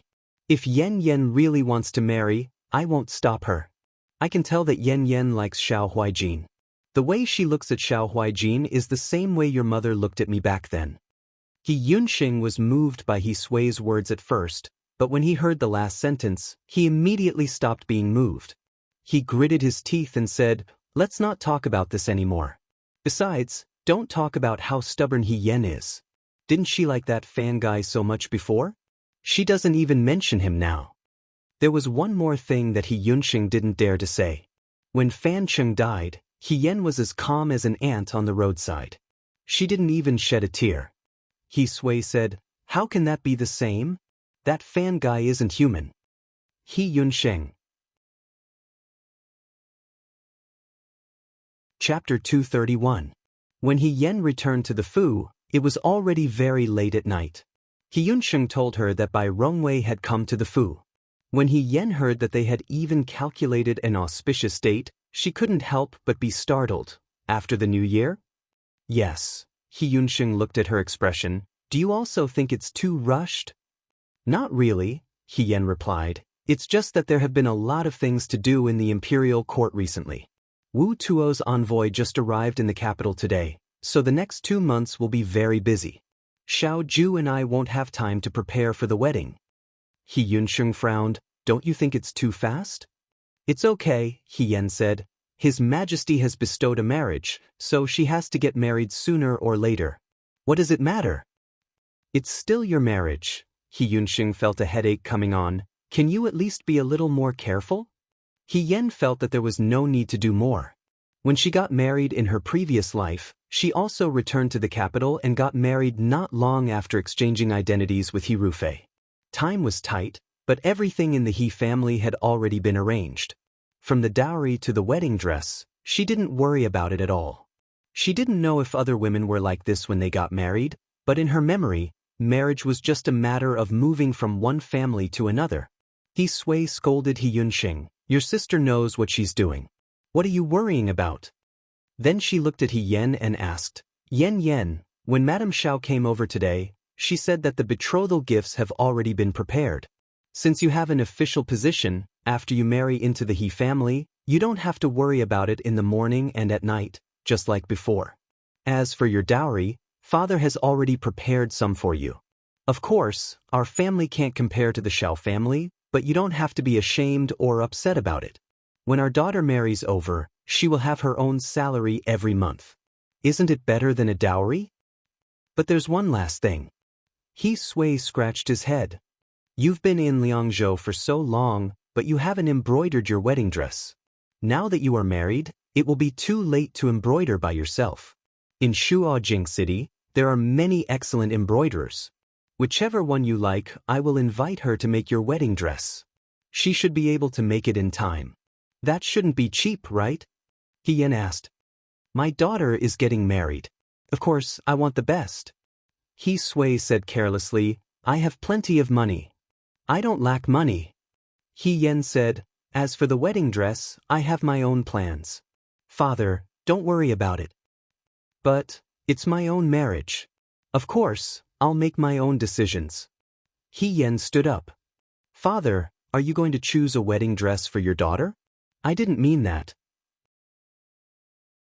He Sui hurriedly said, but when he saw He Yan's gaze, he was defeated. Forget it as long as you think it's good. However, when you've chosen an embroiderer, you must tell Father so that Father can invite one for you. I know. He Yan looked outside. It's getting late. Father, you and Yunxing should go to bed early. After freshening up, Qin Mei came into the room to take away a basin of hot water. She said, if the auspicious date is set, you will get married after the new year. Why do you not look nervous? Getting married is not going to the battlefield. He Yan laughed. What's there to be nervous about? You are too careless. Qin Mei muttered. What about the wedding dress? Have you ever thought about what you would look like when you put on your wedding dress and married Governor Xiao? He Yan was slightly stunned.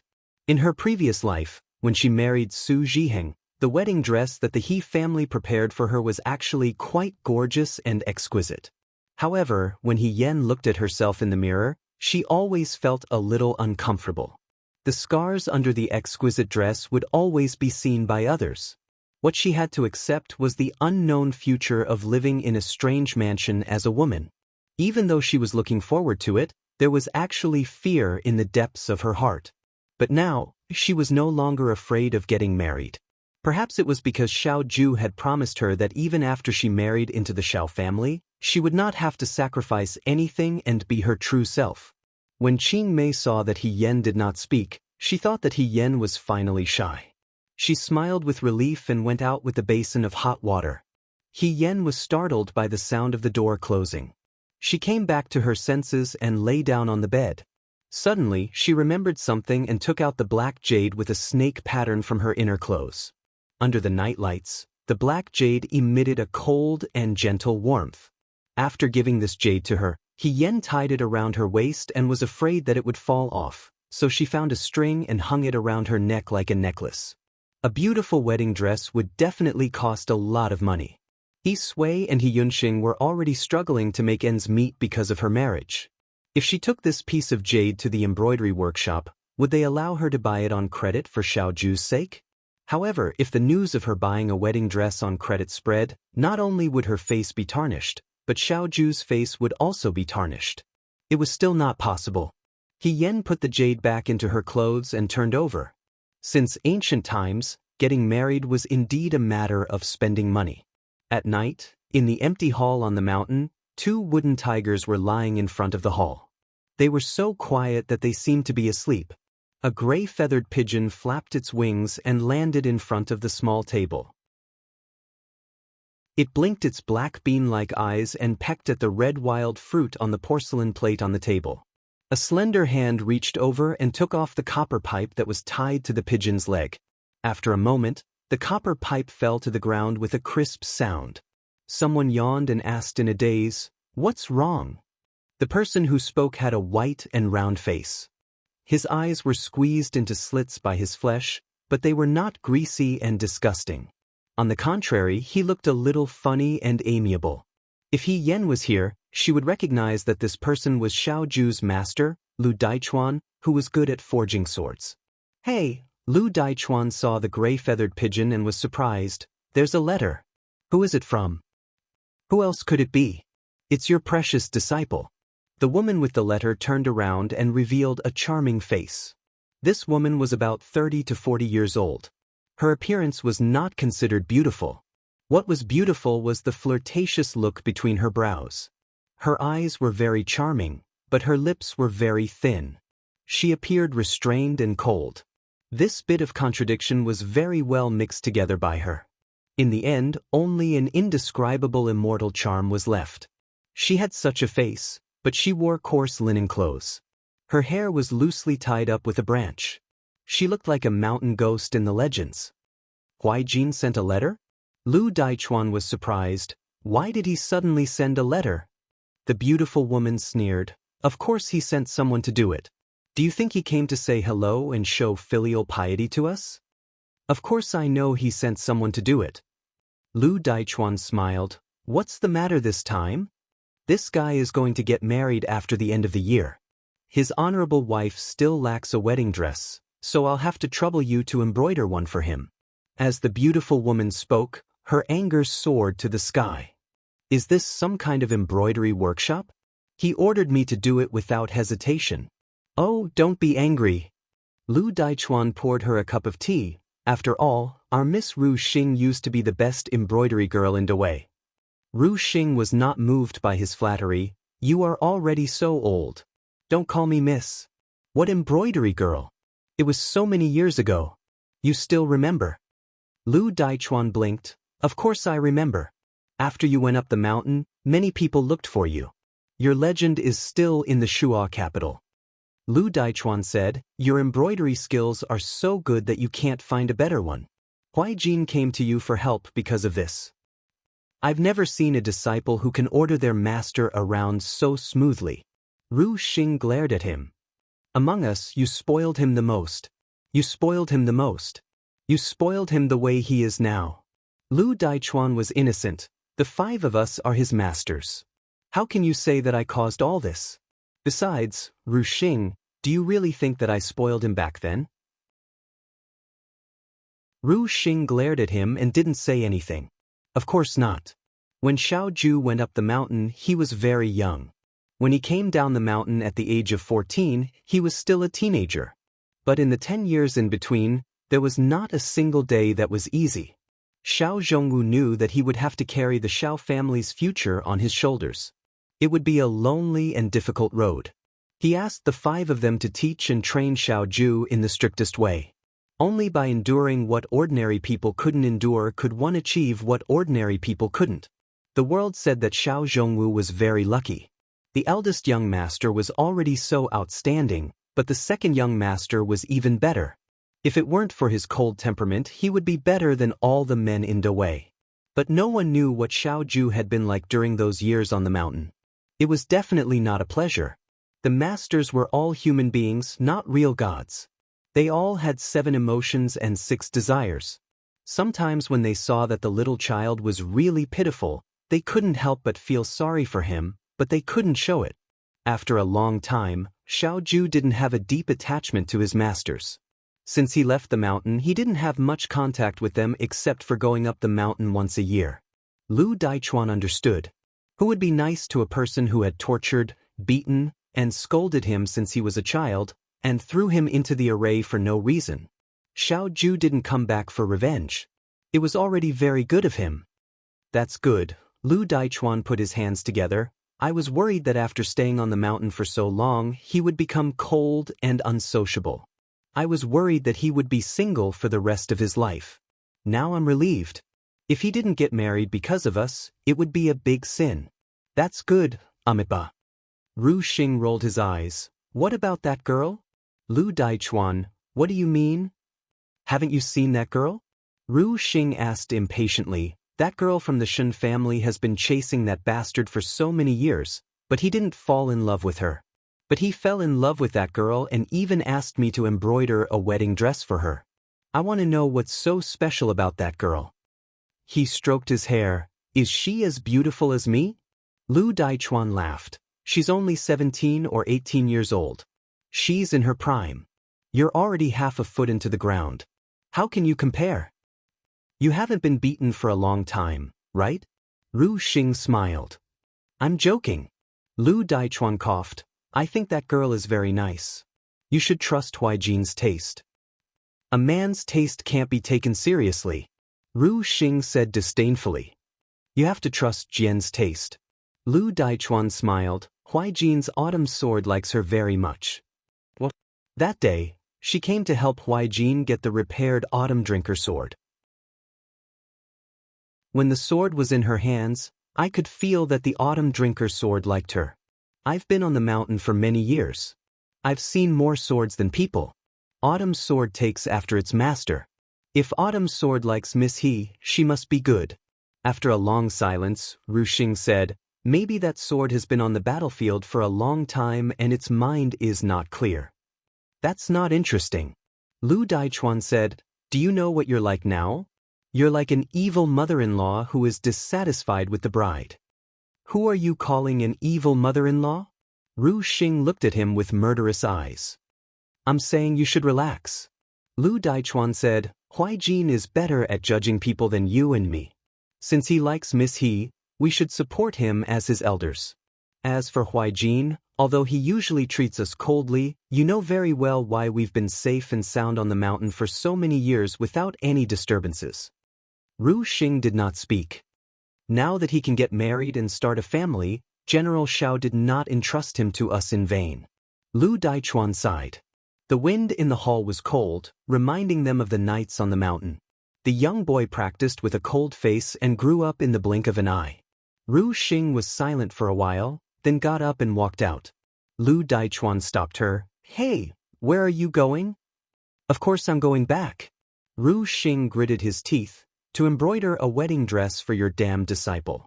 I've taught a debt collector. It took me a lot of effort to send him down the mountain. Now that he's about to get married, he comes back to make trouble for me. She's the best embroiderer in Dawei. Lu Daichuan smiled and said, "The wedding dress she embroidered is the best in the world." "Of course." Ru Xing's voice had a hint of a smile. "I hope that girl is worthy of my skills." He Yen did not know that Xiao Ju had asked her master to embroider a wedding dress for him. Bai Rongwei sent someone to tell him that Xiao Ju was already preparing the wedding dress. He Sui and He Yunxing were still a bit uncomfortable. How could a woman's wedding dress be prepared by her husband's family? He Yen felt that Xiao Ju was very considerate. He knew that she was not good at this kind of thing, so he took care of it himself. She was happy and relaxed. The wedding date was set for the 10th day of the new year. Xiao family's wedding invitations had been sent out. Everyone in Shuajing knew about it. The He clan didn't have that many relatives and friends. At most, they were just a few good friends that He Sui had when he was still a commandant. He Sui felt that there were not many people coming to watch the wedding. These days, he had been worried. He Yen did not think that it was a big deal. Getting married was not going to fight. The more people, the better. Moreover, she did not want to be stared at like a monkey.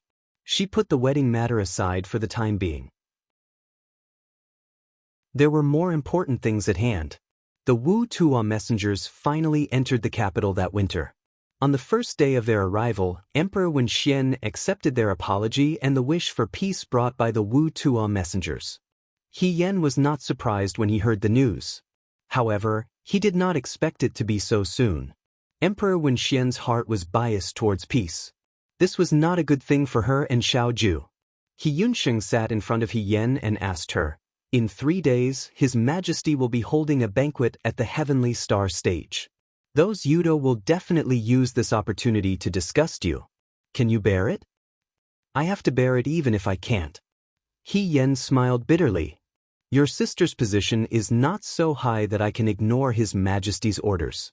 The banquet at the Heavenly Star stage was to show the Dawei's power and to let the Yudo see Dawei's wealth and power. However, He Yen was a general.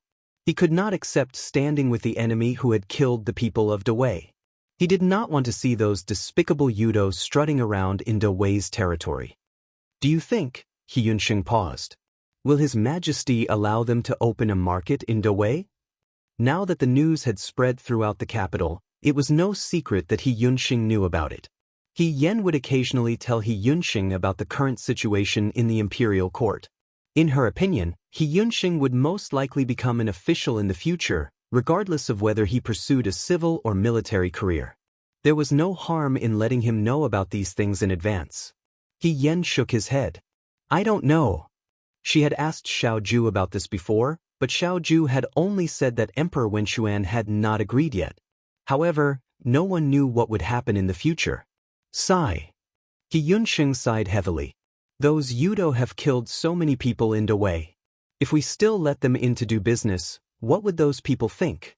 What would the soldiers who died at the hands of the Yudo think?" He wanted to say something, but that person was the emperor. How could he allow him to interfere? He could only swallow his words. However, there was disappointment in his eyes. He Yunxing was not the only one who was disappointed. He Yen knew very well that Emperor Wenxuan had agreed to the Yudo's request for peace at this juncture. This was also a slap to Xiao Ju's face. So what if they were General Fengyun?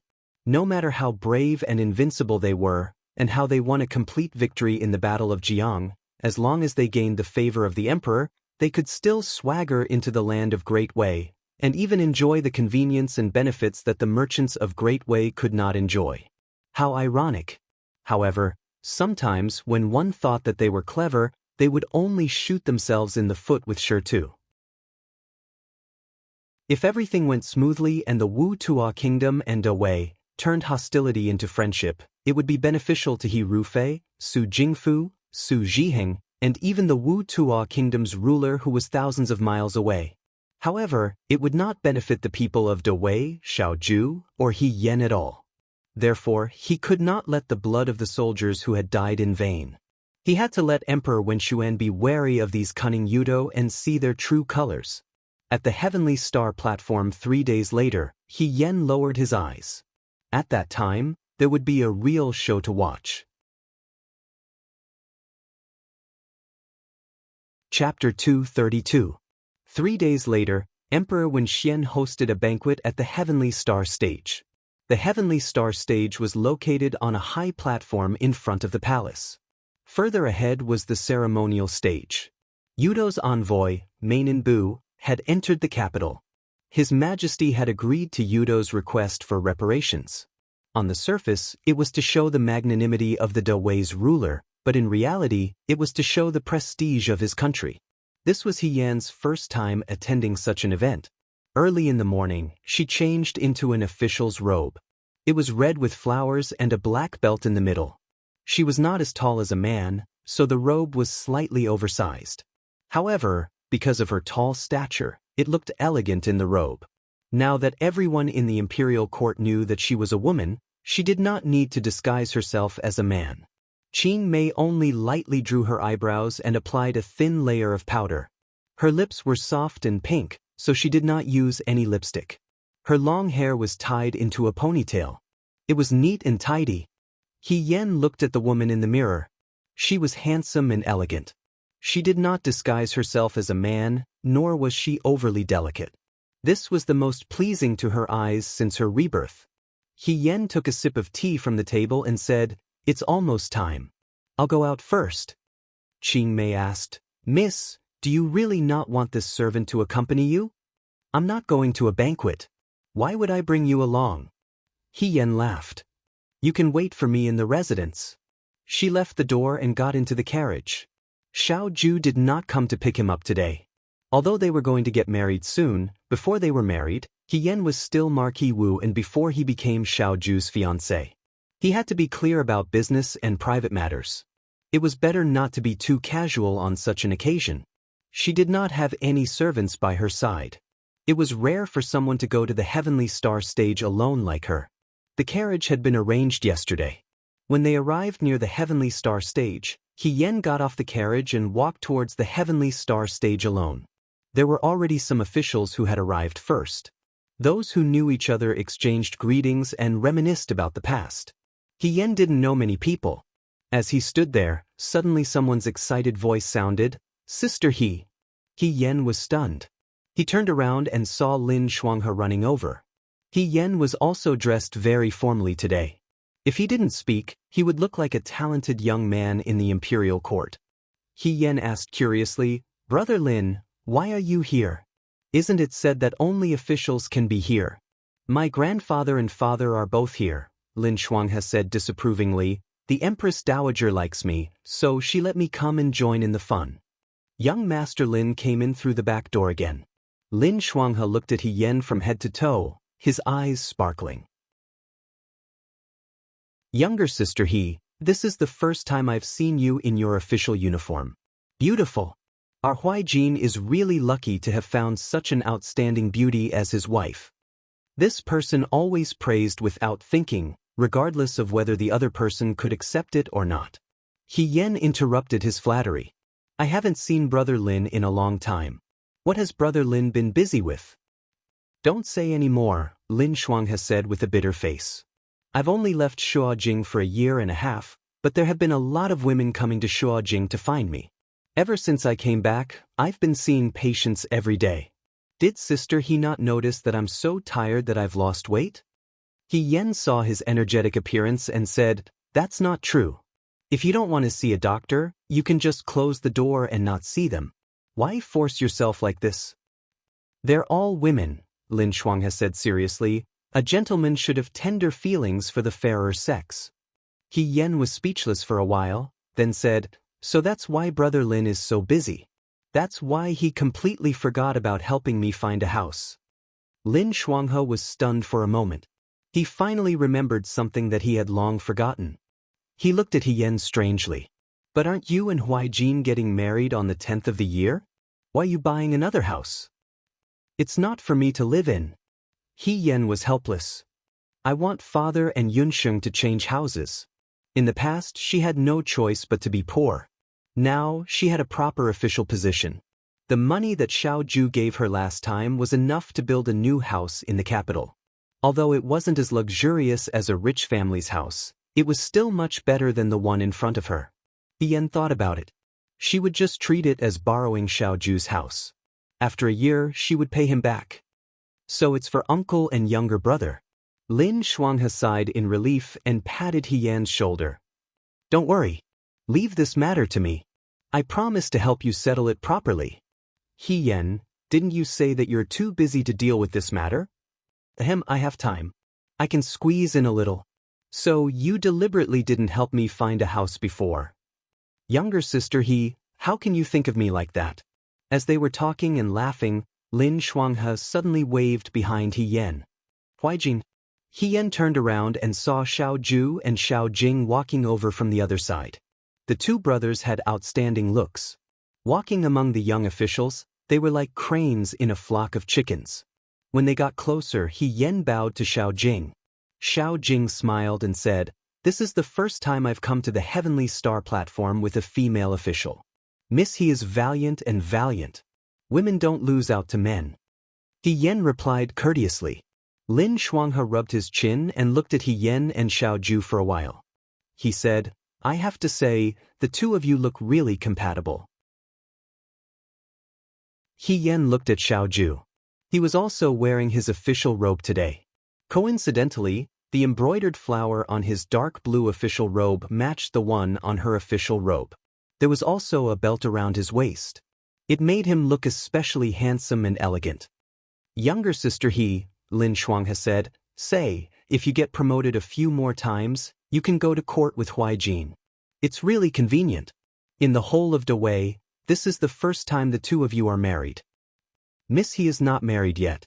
Xiao Jing said softly, "Young Master Lin, please be careful with your words. If others hear you, it will damage Miss He's reputation." He Yan looked at Xiao Jing. Everyone said that young Master Xiao was a gentle and polite gentleman. Now that he had seen it for himself, he had to be so calculative over such a small matter. However, when he said it, it didn't sound pedantic. Instead, it felt that he was thoughtful. No wonder Song Taotao wanted to be Xiao Ju's sister-in-law.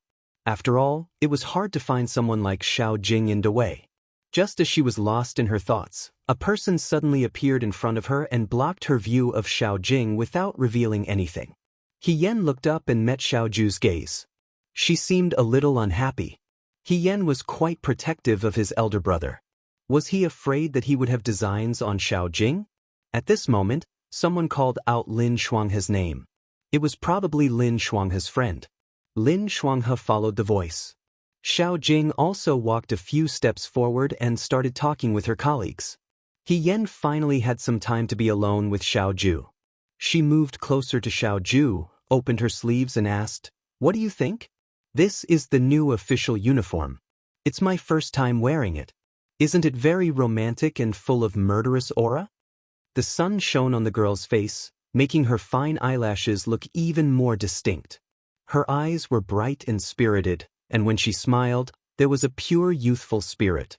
The red official's robe made her look even more heroic, and it was a valiant aura that was completely different from other girls. There were millions of girls in the world.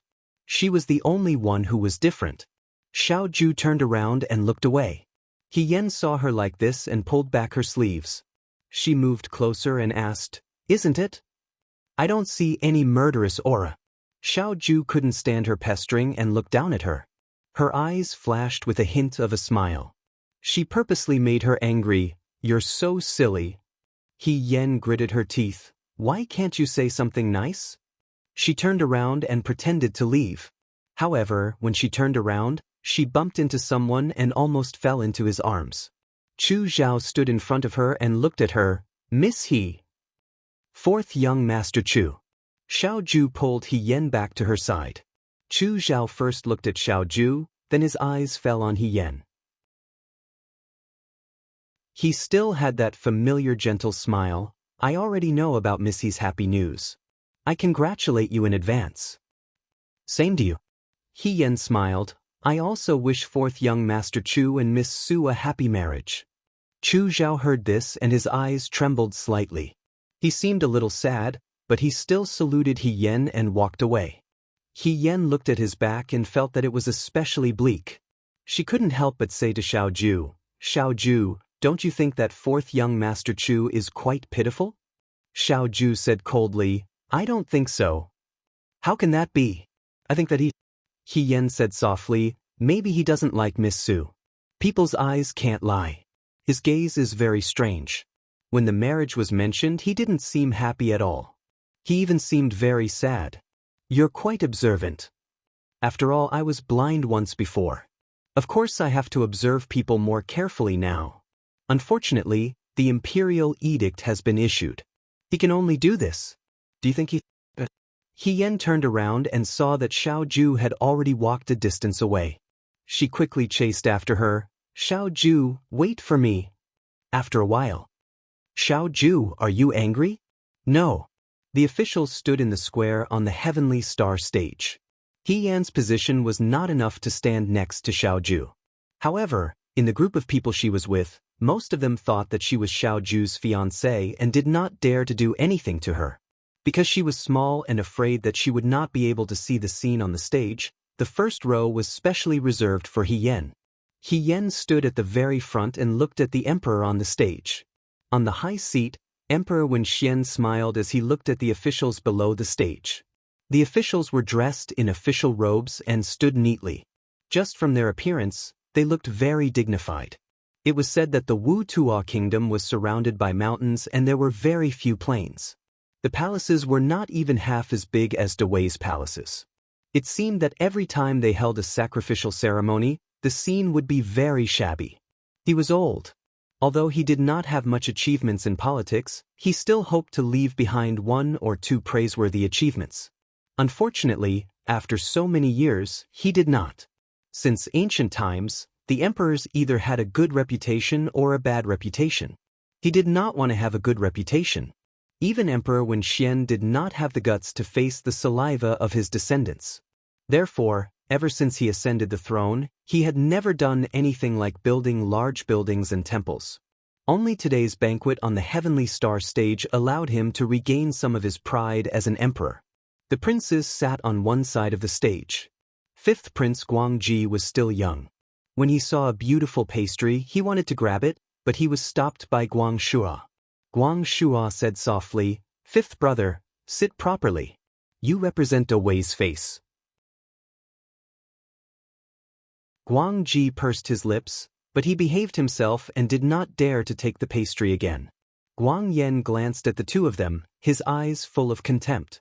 Since when Xuandi had set up a banquet on the Heavenly Star platform, he had expressed his sincerity in accepting the Wu Tuo kingdom's request for peace. He was not in a hurry to open a market. He could plan it slowly in the future. As long as he could obtain Yudo's help and eliminate Xiao Huijin, the 4th prince and that bitch concubine Lan would be his prisoners sooner or later. He really couldn't wait to ascend to that position. The Wu Tuo envoy Ma Ningbu stepped forward and knelt in front of Emperor Wen Xian. He praised the emperor's benevolence and broad-mindedness. He was shocked by the prosperity and beauty of Dawei. In the future, the Wu Tuo kingdom was willing to be on good terms with Dawei and even respect Dawei. Emperor Wen Xuandi was very pleased to hear that. Among the officials below the stage, there were those who were as proud as the crown prince. There were also those who had righteous indignation written all over their faces like Wei Xianzhang. Most of them were angry but did not dare to say anything. Everyone said that the current Dawei's imperial court was no longer surnamed Song, but Su. If that was the case, then that was fine.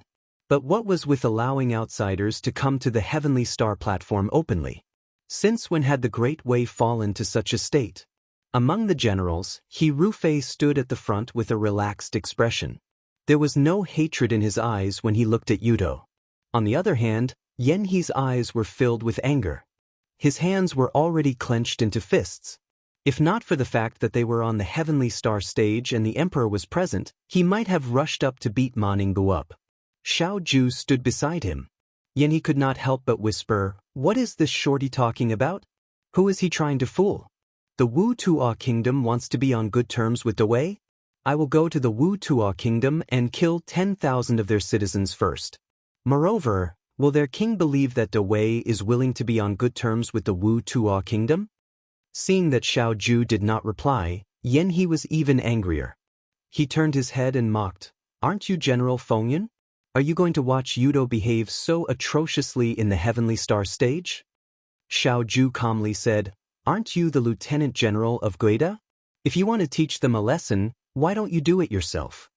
Yan He was speechless. He snorted and did not speak. On the other side, Emperor Wenxian accepted the flattery and gifts from the Wu Tuo Kingdom's emissary. Ma Ningbu said, "The warriors of the Wu Tuo Kingdom are best at wrestling. They usually perform wrestling competitions for the king during ceremonies and banquets. Today, they are willing to perform for your majesty." Yan He said, showing off in front of an expert. Actually, Emperor Wenxian himself did not really like these things. After he ascended the throne, the imperial court emphasized civil matters more than military matters. However, since the emissary of the Wu Tuo Kingdom suggested it himself, he could not reject it to show Dou Wei's magnanimity and magnanimity. Thus, he calmly waved his hand. "Allow." Ma Ningbu turned around. Two burly men walked out from the group of Yudo's emissaries. These two men looked different from the short stature of the Wu Tuo Kingdom. They were exceptionally tall and muscular. Their hair was tied into a thin braid behind their heads. Ma Ningbu said, "Your Majesty, these are the two best warriors of the Wu Tuo Kingdom, Nada Duo and Hu Yunmu. They are willing to perform for your Majesty." The two burly Wu Tuo men walked to the empty space in the middle of the square and took off their outer clothes. In the cold weather, they were bare-chested. After shouting twice, they hugged each other and wrestled. He Yen stood among the officials and heard the officials behind him whispering, "This is indeed a barbarian land. The way they hugged each other is too indecent. Very indecent." He Yen did not feel that it was indecent. He only felt that this wrestling was actually a competition of skill and not brute force. Bystanders only saw them hugging each other and trying to wrestle each other. In reality, it was not the case. Tripping, back wrestling, mentality, and speed were all things that needed to be paid attention to. These two Yuto were indeed not to be underestimated. This wrestling match took a long time to determine the winner. Dou Wei's officials and the emperor were actually bored out of their minds. This was because the match was not exciting enough. After the match, they had to go against their conscience and praise them. Emperor Wenxian rewarded the two warriors with a plate of silver each. After Ma Ningbu expressed his gratitude, he said, "I heard that Dou Wei's army is filled with talents and has more warriors than the Wu Tuo Kingdom. Since all of you are here today, would your Majesty be so kind as to broaden the horizons of the Wu Tuo warriors?" Was this a competition? Emperor Wenxian's heart skipped a beat and he suddenly became excited. In the past, it was recorded that when a certain kingdom received foreign ambassadors, the princess of the foreign ambassadors had provoked them. In the end, she was severely humiliated by the daughter of a military general with her archery skills, greatly increasing the face of the kingdom. Although he did not know whether this was true or not, this face-slapping was really wonderful. Dou Wei had a vast territory and many people. Today, there were so many talents in the square. No matter what, the two Yudo would be able to defeat them. Moreover, Dou Wei had more people. They were thin and upright. Compared to the barbarians, they were pleasing to the eye. For example, Fei Hong and Feng Yun were both first-class handsome men. When they fought, they would definitely make the Yudo feel inferior. Emperor Wenxian thought about this and said happily, "This is not difficult. The men of Dou Wei never shrink back. If you choose one of the generals, they will naturally fight." Emperor Wenxian was not worried that any of the generals would not be able to defeat the Yudo. Firstly, these two Yudo did not even use their weapons and only knew how to use brute force. It was obvious that they were not very skilled. Secondly, if the Yudo were smart, they would not dare to win in front of so many people. After all, the Yudo still wanted to open a market in Dou Wei. Ma Ningbu smiled and said, "I heard that your Majesty bestowed the first female marquis to Dou Wei." Everyone present was stunned. Emperor Wenxian was also stunned and said, "That's right. We Yudo have heard of that female marquis fame. I heard that she followed General Feng Yun to the battlefield and is very brave and intelligent. Is she here today?" Emperor Wenxian frowned slightly. He did not expect that Ma Ningbu would choose He Yen. In this court full of civil and military officials, the Yudo had chosen a woman. How could a woman's physical strength compare to a man's? Although he had heard of He Yan's achievements on the battlefield, he had also seen it with his own eyes. She was just a thin and weak woman. Compared to the two Yudo, they were like a lamb and a black bear. She is a woman. But she is not an ordinary woman. Maningbu smiled and said, "We also have women who know martial arts, but we have never had a woman enter the court as an official. Since she was brought by General Feng Yun, she must be different from ordinary women. Your Majesty," he bowed and said, "please let that female marquis fight with our Yuto." Guang Shuo shook his head. These Yudo were clearly bullying women, or perhaps they were using their position to avenge private wrongs. However, Guang Shuo knew his father's temperament very well. He placed his face above all else. Since he had agreed, he would not go back on his word. Emperor Wen Xian was silent for a moment and said, "Markuun." He Yan stepped forward and bowed. "This subject is here. You can compete with their warriors." There was a moment of silence, then whispers gradually sounded. Lin Shuanghe hurriedly asked his father, "Father, how can you let a woman compete?" Lin Mu said, "Shut up." Xiao Jing was also worried. Yan He nudged Xiao Ju beside him and could not help but say, "Hey, your wife is being forced to do something beyond her ability. How can you still be so calm? Xiao Huijin, you are truly heartless." Xiao Ju ignored him. He Yan stood up and did not respond to the emperor's words. Instead, he looked at Maninbu and asked, "Envoy Maninbu, what do you think of the two great generals of Dawei?" Maninbu looked at the woman in front of him. Before coming to Dawei, He Yan's name had already spread throughout the Yudo kingdom. This woman had fought side by side with Xiao Ju in Jiang City. During the Rundu City War, she had single-handedly caused Huyate to suffer a loss. Even the spy that had been sent into the Liangzhou guards had been discovered by her in the beginning. Xiao Huijin was indeed terrifying, but this woman who had appeared out of nowhere was not simple either. She was just like General Fei Hong He Rufei back in the day. She always had the ability to turn the tide. He Rufei, the mighty eagle, had his wings broken with great difficulty. Was another powerful enemy of the Yuto kingdom about to appear? Even if she was just a woman who could kill on the battlefield was no longer a woman. In some ways, she had the right to compete with men. Maninbu said, "General Feng Yun and General Fei Hong are both admirable heroes. They are talents that only appear once in 100 years, no, 1,000 years. What a coincidence. This one thinks so too." He Yan smiled. Just like the warriors of the Yudo kingdom come to Dawei and want to spar with the heroes they meet, He Yan also has heroes that he admires. "If you just want to see my skills, there is no need to spar with me, Lord Maninbu," she said. "I specialize in the sword. I cannot display my full strength in wrestling. We can only spar with the sword. I will not spar with you." Emperor Wenshuan's eyes lit up.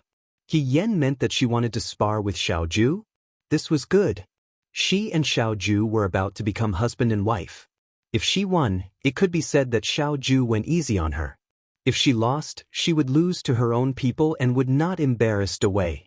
Thinking of this, Emperor Wenshuan immediately said, "I approve. I want to see Marquis Wu and skills and choose the category that Marquis Wu and specializes in.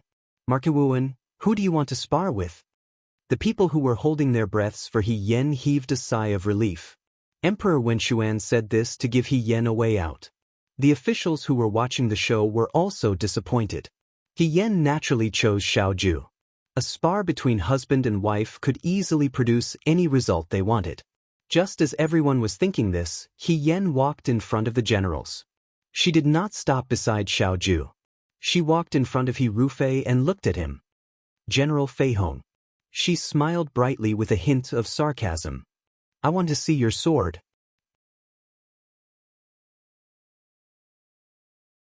Chapter 233.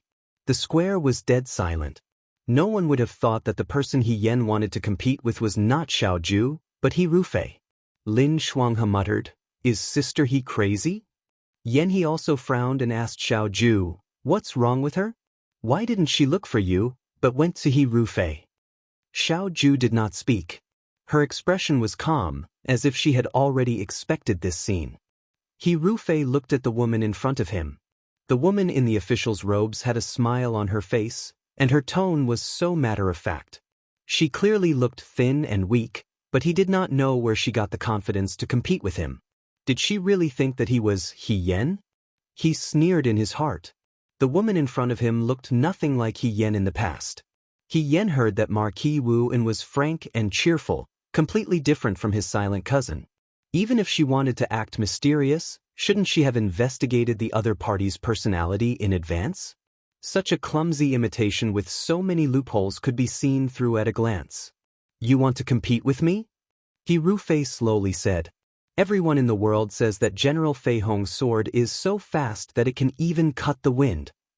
He Yen smiled and said, Unfortunately, I have never seen it. Since there is an opportunity today, Military Governor Xiao, there will be many opportunities to compete with swords in the future. I don't care about this time, but General Fei Hong's sword is not something that can be seen every day. Young Master He, she chuckled, are you willing to compete with me? He Rufei curled his lips, of course, but swords have no eyes. If I lose? He glanced at Xiao Ju's direction. Military Governor Xiao won't blame me for this? These words were full of naked provocation. Rumors had it that General Fei Hong and General Feng Yun were natural enemies and had always been at odds. However, rumors were just rumors. No one had ever seen them truly draw their swords at each other's throat.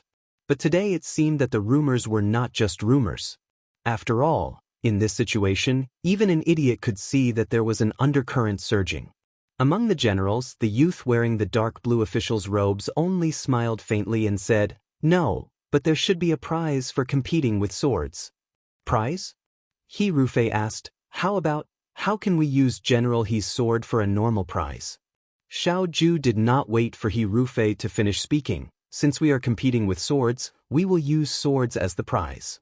He Yen looked at He Rufei, the owner of Qinglang from now on, the owner of Qinglang. From now on. As soon as these words were spoken, the square immediately boiled over. Is that true? Who would have thought that Military Governor Xiao would bet so much this time? That is Qinglang and Qinglang. He is taking it out for a woman. Isn't he taking it too lightly?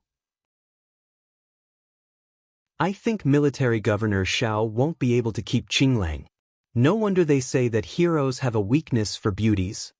Looking at Military Governor Xiao's expression, could it be that he has some misunderstanding about his fiancée?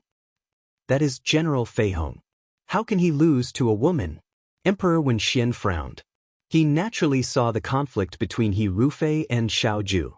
But these two had always minded their own business and lived in harmony for so many years. Since when did their relationship become so bad? Discord between military generals was not a good thing for an imperial dynasty.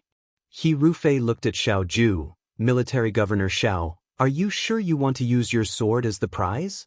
Not a sword, Xiao Ju said meaningfully, but a sword as well. He Rufei smiled noncommittally. In his opinion, Xiao Ju's words were purely meant to make people laugh. He had heard of He Yan's reputation on the battlefield, but there were many reasons for winning a battle. Perhaps He Yan was clever, but in a one-on-one battle, he was confident that He Yan would not be his match. There would only be one He Yan in the world, and that He Yan was already dead. Since Military Governor Xiao is so generous, then I will accept. He said, Please. Xiao Ju said, What is it? He Rufei turned to look at him. Could it be that Military Governor Xiao is regretting it? It's not too late to change your mind. Xiao Ju's mouth twitched, and he said mockingly, General He's weapon is one of the best in the world. It's not fair to the opponent. He raised his hand, and autumn wine flew towards He Yan. He Yan caught it firmly. I'll use my autumn wine to compete with you. He Rufei frowned.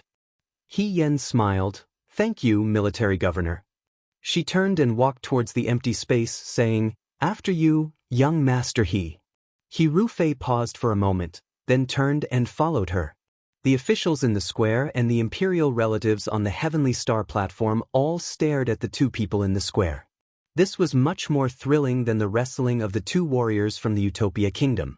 Ma Ningbu also stared at the woman in the red official robes. He hadn't expected He Yen to be unwilling to compete with their judo, and he hadn't expected He Yen to pick Hirufei. It seemed that the discord between the two great generals of Dawei was deeper than they had imagined. Guang Ji whispered to Guang Shuo beside him, "Fourth brother, isn't this wrong? How can General He bully a woman?" Even in Guang Ji's young mind, He Yen as Xiaoju's fiancé was obviously not as perfect as Shenmu Xue as Xiaoju's fiancé. However, the rules and principles he had learned since young also taught him that men should not bully women and the weak. Guang Shuo shook his head. "Let's wait and see." He also couldn't understand. If He Yen chose Hirufei because she didn't know the immensity of heaven and earth, then not only did Xiaoju not stop her, she even suggested using her sword as the prize. This was even more confusing. "Yen," he said in a low voice, "Xiao Huaijin, are you crazy? How can He Yen defeat Hirufei? Although Hirufei won't take her life, but if your woman suffers a loss in front of so many people, how could she be willing to accept it in the future? She has just entered the imperial court as an official. If she is defeated by Hirufei's sword here, she will most likely be treated as a joke in the future." "She will win," Xiaoju said. "Are you joking?" Yanhe's eyes widened as he looked at him like he was an idiot. "At first, I didn't believe people who said you were blinded by lust. I didn't expect you to be just an ordinary man. No matter how bad Hirufei is, he has practiced the sword more than your woman and has been on the battlefield for a few more years. Even if you don't care about your woman, you should care about your sword. I don't want to help you, I just don't want the two famous swords to fall into Hirufei's hands. I will die of anger." Xiaoju's voice still carried a bit of indifference. "Then you can rest assured that you won't die of anger for now." Yanhe was angry. "I'm too lazy to talk to you." In the square, Hirufei slowly pulled out Qinglang from his waist. Qinglang was verdant. As soon as it came out of the sheath, he felt the biting cold of the sword. He Yan's gaze froze for a moment. That was her sword. It was the sword that had accompanied her for many years. It was the sword that had watched her grow from an ignorant and inexperienced recruit to a brave and invincible general. During her most difficult times, she had hugged the sword and sat by the frozen river, thinking about her future path. After not seeing it for many years, the sword had finally come out of the sheath, but it was in Hirufei's hands. "Gongzi, he has a good sword," she said. "What a pity." Hirufei asked, "What's a pity?" He Yen smiled but did not speak. He suddenly pulled out Autumn Drinking Sword from his waist. "Sword!" The two figures tangled together in a split second. Qinglang was verdant, Autumn Drinking Sword was sparkling and translucent. The swords crossed, one green and one white. It was like the autumn morning in the valley, filled with a desolate chill. The green mountains were faintly discernible, and the trees were filled with autumn colors. The sword's aura caused the sand on the ground to fly in all directions. It was clearly a competition of swords, but it was as moving as a dance. General Fei Hong's swordsmanship was naturally excellent. It was fast and accurate, and had an indomitable aura. What was surprising was that the girl holding Autumn Drinking Sword did not seem to be at a disadvantage when fighting with General Fei Hong's sword. How was this possible? She was just a girl. Although she had been on the battlefield, she was only 16 or 17 years old. How could she be a match for a veteran on the battlefield? Could it be that General Fei Hong was going easy on her? Hirufei's heart flashed with a trace of surprise. Before the competition, Hirufei thought that he had already overestimated He Yan's swordsmanship. But now, it seemed that he had still underestimated it. This girl's swordsmanship was skillful, as if she had practiced swordsmanship since she was a child. The tip of her sword was extremely stable and cunning. She could easily avoid his every attack. And her attacks were not weak at all. Like a storm, they were equally matched. Sometimes, because the girl's body was light, it seemed that she was faster. Lin Shuanghe was stunned. He muttered to himself, "My sister is this powerful?" Although he knew that He Yen was powerful, but every time He Yen fought to the death, he had never seen it with his own eyes. He had only heard about it. And in her opinion, He Yen might be skilled in the art of war, but because of a girl's physical strength, her skills could not be compared to a man's. Moreover, her opponent was Hirufei. Hirufei was a little weak when he was young and studying in the Xianchang school. But later, in Dawei, he was on par with Xiaoju. Lin Shuanghe's heart, which had been in his throat, was now at ease. But what followed was a deeper suspicion. He Yan was so powerful. Didn't that mean that she was at least on par with Hirufei? Did Xiaoju know about this beforehand?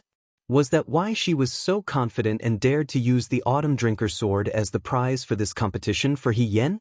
Wherever the tip of the sword went, there was actually one person who had been overlooked by everyone. It was Su Zhiheng, who was hiding among the civil officials. Ever since he had seen He Yan at the celebration banquet, Su Zhiheng had felt uneasy.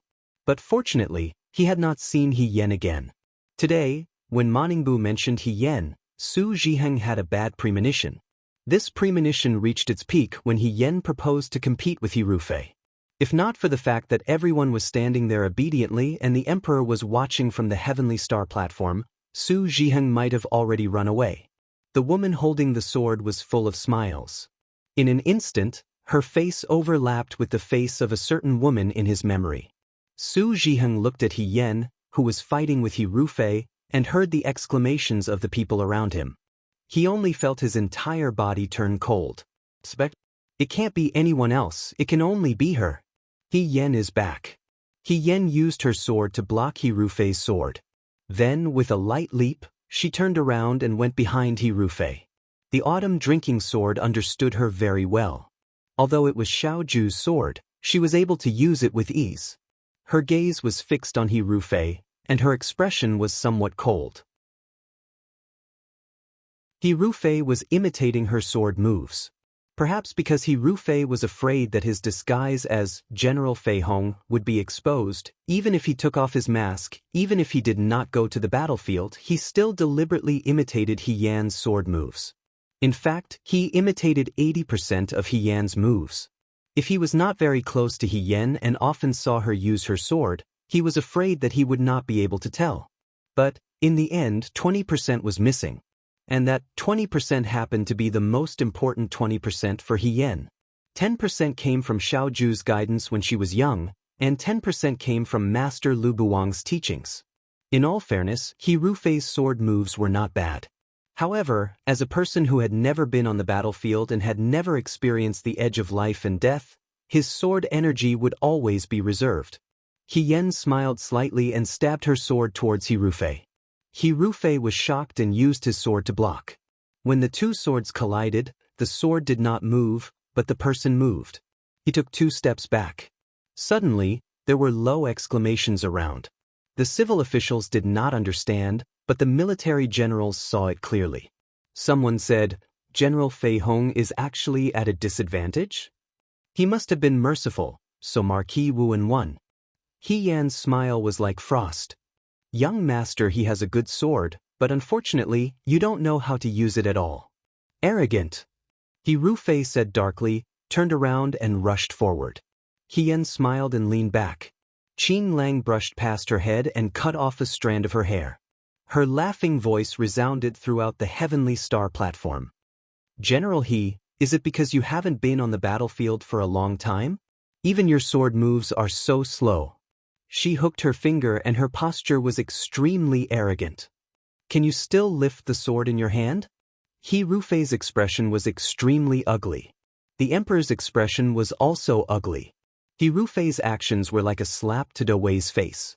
This girl was also insensible. Even if his skills were not bad, he should not be so aggressive. Furthermore, he had only temporarily gained the upper hand. How could she dare to speak so arrogantly?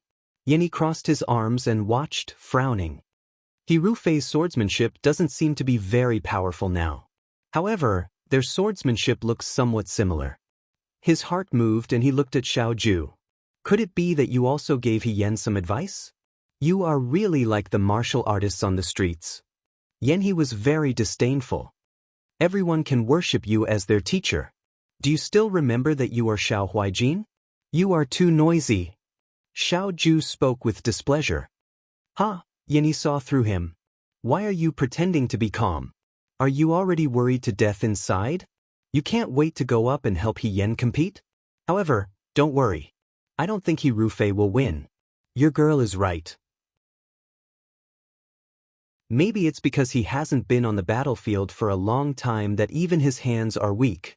You really are an embarrassment to Xian Changguan.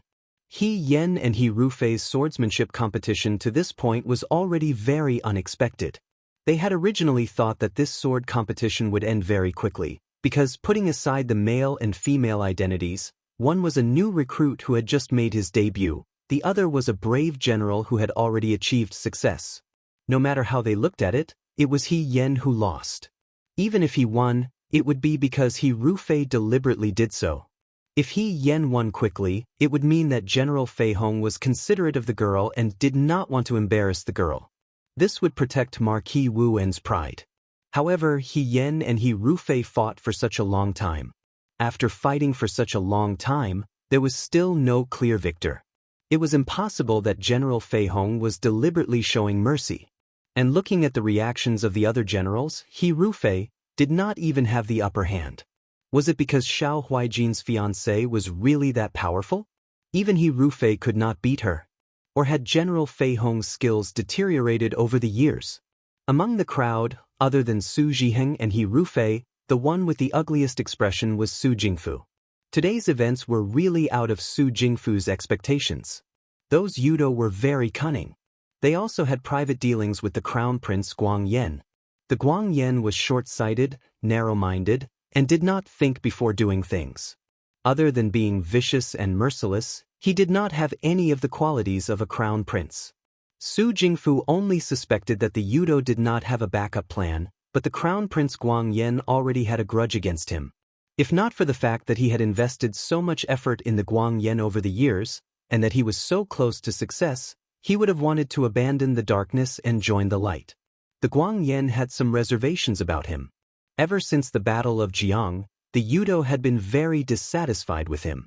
But so what? In the Dawei imperial court, he could cover the sky with one hand. Even if the Yudo wanted to do something, they could not do anything. Today, when Ma Ningbu proposed to compete with He Yen, it was out of Su Jingfu's expectations. In the end, the people competing in swords were He Yen and He Rufei. This made him feel that something was not right. He Yen was the daughter of a military officer at the city gate. Everything that he did must have been instructed by Xiao Ju. When Xiao Ju proposed to use swords as the wager, it was clear that he did not have good intentions. Su Jingfu had been rivals with Xiao Ju for so many years. He had watched him grow from a young man who barely held on to the family's lintel to the current right military commander. Sometimes he understood Xiao Ju better than he did. He Yen and he had obviously set a trap for He Rufei, and He Rufei had foolishly walked right into it. Or maybe He Rufei did not see through it, but was conceited and did not believe that he would lose to a woman. Everyone was watching He Yen and He Rufei compete in swords. They were amazed that He Yen and He Rufei's swordsmanship was on par. But was that really important? Could it be that Xiao Ju did all this just to let his woman humiliate He Rufei in front of all the officials? Su Jingfu did not think so. He Rufei and Xiao Ju did not have any enmity before, but He Rufei later sought refuge with him. To show his sincerity, he even sent his confidant to Liangzhou City in an attempt to assassinate Xiao Ju. Although he failed in the end, he did not succeed. However, Su Jingfu saw He Rufei's sincerity. He had the support of civil officials, but he also needed a military general. He Rufei appeared at the right time. Although Su Jingfu did not understand why He Rufei chose him, he could clearly protect himself. But later on he thought about it. Officialdom could change a person the most. Even a brave general would willingly offer his sword in the face of greater benefits and a higher position. Su Jingfu's uneasiness was like a ball of thick ink. It wrapped around him in an instant. He looked at He Rufei who was fighting with the woman on the field and his heart sank. If something happened to He Rufei, would it implicate him? After all, he and He Rufei had been very close since Yuan Baozhen in Liangzhou City. The tip of the sword carried a murderous aura as it stabbed from behind. However, the person who was stabbed seemed to have eyes on the back of his head. He gently leaned to the side and the tip of the sword missed. Young master, his swordsmanship looks a little familiar. He Yen smiled and said, But I can only see the shape, not the spirit. How to use this sword? Her lips curled up with a murderous look. Do you want me to teach you? She suddenly turned around and stabbed. With a bang, the tip of the sword pierced Hirufei's chest. However, it only went in a little and did not go any further. Young master, he actually came to the heavenly star platform wearing soft armor? Yen said in surprise. How afraid of death are you to do this? Could it be that you have many enemies and are afraid that someone will come for you midway? Hirufei sneered. You talk too much. It's your swordsmanship that is too weak. In terms of provocation, Hirufei really was not Yan's opponent. When they were in the Liangzhou city guards, Yan could provoke every new recruit with just a few words, let alone now. Hirufei also felt mentally strained. This woman's swordsmanship was truly too good. There were no loopholes and he could not find any. On the contrary, she was always able to find his mistakes and see through them at a glance.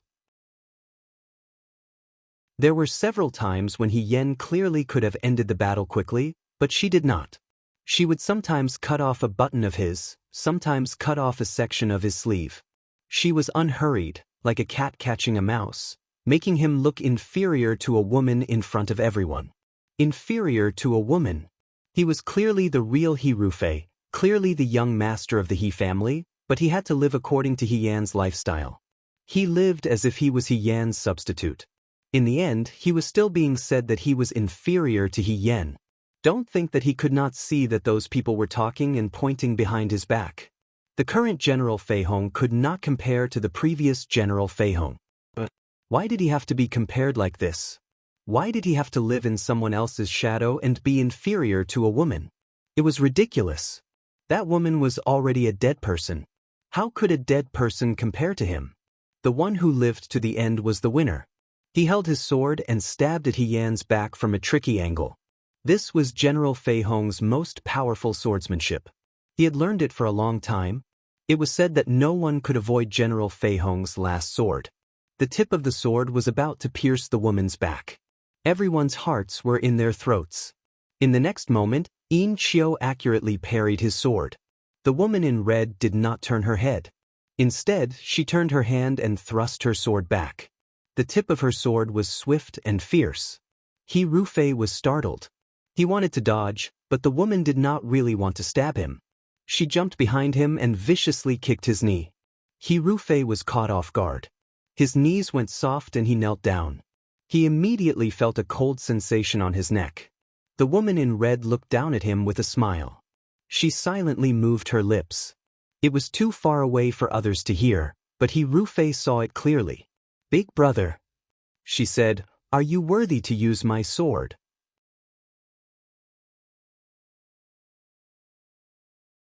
Chapter 234. In an instant, a chill spread through his limbs and bones. Hirufei opened his eyes wide in shock and stared at the woman in front of him. What appeared in his mind was the scene when he first saw Yen for the first time when he returned to the capital. At that time, Yen had already changed back into a woman's clothes. He stood in front of Yen and watched the woman who used his name for many years call him Big Brother. A subtle jealousy and resentment appeared in his heart. How could he not be resentful? He was clearly the real eldest young master but he had been replaced by someone else for many years. If it was said that he was forced by the situation in the past, then when Yen left the He family and stepped onto the path of joining the army, fate had already broken free from everyone's control and rushed towards a future that no one could have predicted. Hirufei actually didn't like to practice martial arts, even though his body had already recovered. The He family had never had a general, but because Yen acted on her own, he had to learn the same sword moves as Yen. The same eating habits, the same lifestyle, the same handwriting, the same martial arts, even the same temperament. He and Yen each played the role of the other's substitute. This feeling was so uncomfortable that it finally reached its peak when he returned to the capital and compared himself to others. So he suggested that Yen's eyes be blinded. A blind woman could only be bound to the back residence from then on, unable to make any waves. He also didn't have to worry that one day others would find out that he was different from the original General Feihong, and that his cousin was very similar to General Feihong. However, Even if she was blind, He Yen didn't fall silent. He Yen, who couldn't see the light, was only depressed for a period of time. Later on, He Rufei went to the Su family and saw He Yen secretly practicing the sword. She was a blind woman who was secretly practicing her sword skills. She seemed to have sensed someone's presence and stopped what she was doing. She asked tentatively, "Is someone here?" He Rufei didn't say anything and turned to walk out. When he returned to the He family, he made up his mind that He Yen couldn't be left alive. He Yen's life was a threat to the He family. It was also a constant reminder to him that he wasn't General Fei Hong, and he would never be able to compare to General Fei Hong. Until He Yen died, He Rufei was finally able to relax. His sword skills were imitations of He Yan's, but now, in the hands of this woman, it was as weak as a child's play. The way she looked at him was full of mockery, and the way she called him Big Brother gave him goosebumps. He Yen glanced at him and bent down to pick it up with a smile. She looked at He Rufei, who was kneeling on the ground after being kicked by her. She smiled and said, "Many thanks to young Master He. The azure sword will be mine in the future." She held a sword in each hand and turned to walk out of the square. Everyone was stunned. This was definitely not something that He Rufei could do. A merciful person wouldn't be beaten to the ground by a woman in such a pathetic manner. His kneeling posture was a bit humiliating. Yen He frowned and asked Xiao Ju, "He Yen and I were talking bad about He Rufei. I thought it was to flatter me. Now, it seems that He Rufei and she really have a big grudge. Do you know how He Rufei offended her?" But before Xiao Ju could say anything, he said, "Forget it, I don't want to know." No one in the square spoke. They were all stunned by this result. Who would have thought that General Fei Hong would be defeated by a woman? Ma Ningbu's eyes moved slightly. Before anyone could say anything, He Rufei suddenly jumped up from the ground. He pulled out a dagger and fiercely pounced towards He Yen. "Be careful!" Lin Shuanghe couldn't help but blurt out. Chu Zhao also couldn't help but look nervous. He Yen frowned and dodged. He Rufei missed but didn't give up. The dagger in his hand seemed to be shining. It was unknown whether it was tempered with something else, but he continued to close in on He Yen. In the next moment, Xiao Ju flew forward and reached the square. He casually took autumn wine from He Yan's hand and kicked He Rufei's dagger away. The tip of the sword brushed past He Rufei's neck, leaving a thin line of blood. "If you move again," Xiao Ju's eyes were cold. He warned coldly, "I don't mind losing here." The coldness on his neck stimulated He Rufei to come back to his senses. He looked at the man in front of him. Xiao Ju's indifferent eyes completely woke him up. Xiao Ju and He Yen were different. That woman only wanted to scare him, but the man in front of him really wanted to take his life.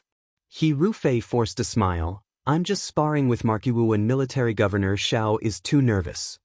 "Sparring?" Xiao Ju's eyes were sharp. He said sarcastically, "I didn't think that young master He liked to use sneak attacks when sparring.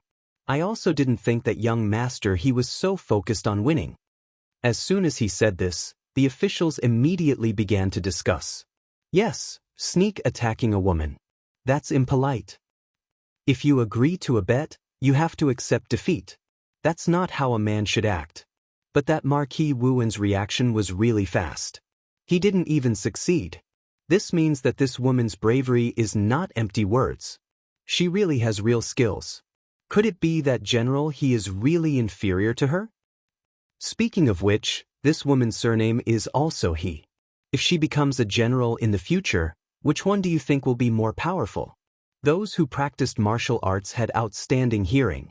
When He Rufei heard the discussion of the officials, he couldn't help but clench his fists tightly. He felt his head hurt from anger. He Yen was already dead. Why was there another He Yen with the same name? Why was he still inferior to her? On the Heavenly Star platform, Emperor Wen Xian's expression was already very ugly. He originally thought that he would be able to show off a graceful sparring match in front of the Wu Tua emissary. He didn't expect that in the end he would lose face. Not only did He Rufei lose to a woman, he didn't look good. That was fine, but in the end he even tried to sneak attack her. What was this? Today he really made a fool of himself. Yin Qiu still didn't leave his neck. He Rufei's gaze was fixed on He Yen, who was standing behind Xiao Ju. Even though he had thousands of doubts in his heart, in front of everyone and with Xiao Ju in front of him, he could only reluctantly smile and say, "I lost. Marquis Wu is indeed a heroine. I was just joking with you. I hope you don't take it to heart." He Yen looked at him and smiled back. "It's fine. I didn't take it to heart." He Rufei heaved a sigh of relief. As long as He Yen didn't force him, he could cover up this matter for now.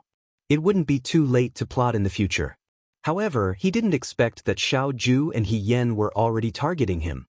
Could it be that they had discovered the truth about the assassination attempt on He Yen? He Rufei was just thinking about this when he heard the woman in front of him laugh lightly. "But young Master He, why do you still hide a poison dagger when you already have the emerald gem sword?" Her voice was neither loud nor soft, just loud enough for everyone in the square to hear. In an instant, a stone stirred up 1,000 ripples. Everyone looked at He Rufei in a different light. Poisoned? Is that true? Why would General Fei Hong carry a poison dagger? He Rufei didn't expect He Yen to suddenly attack.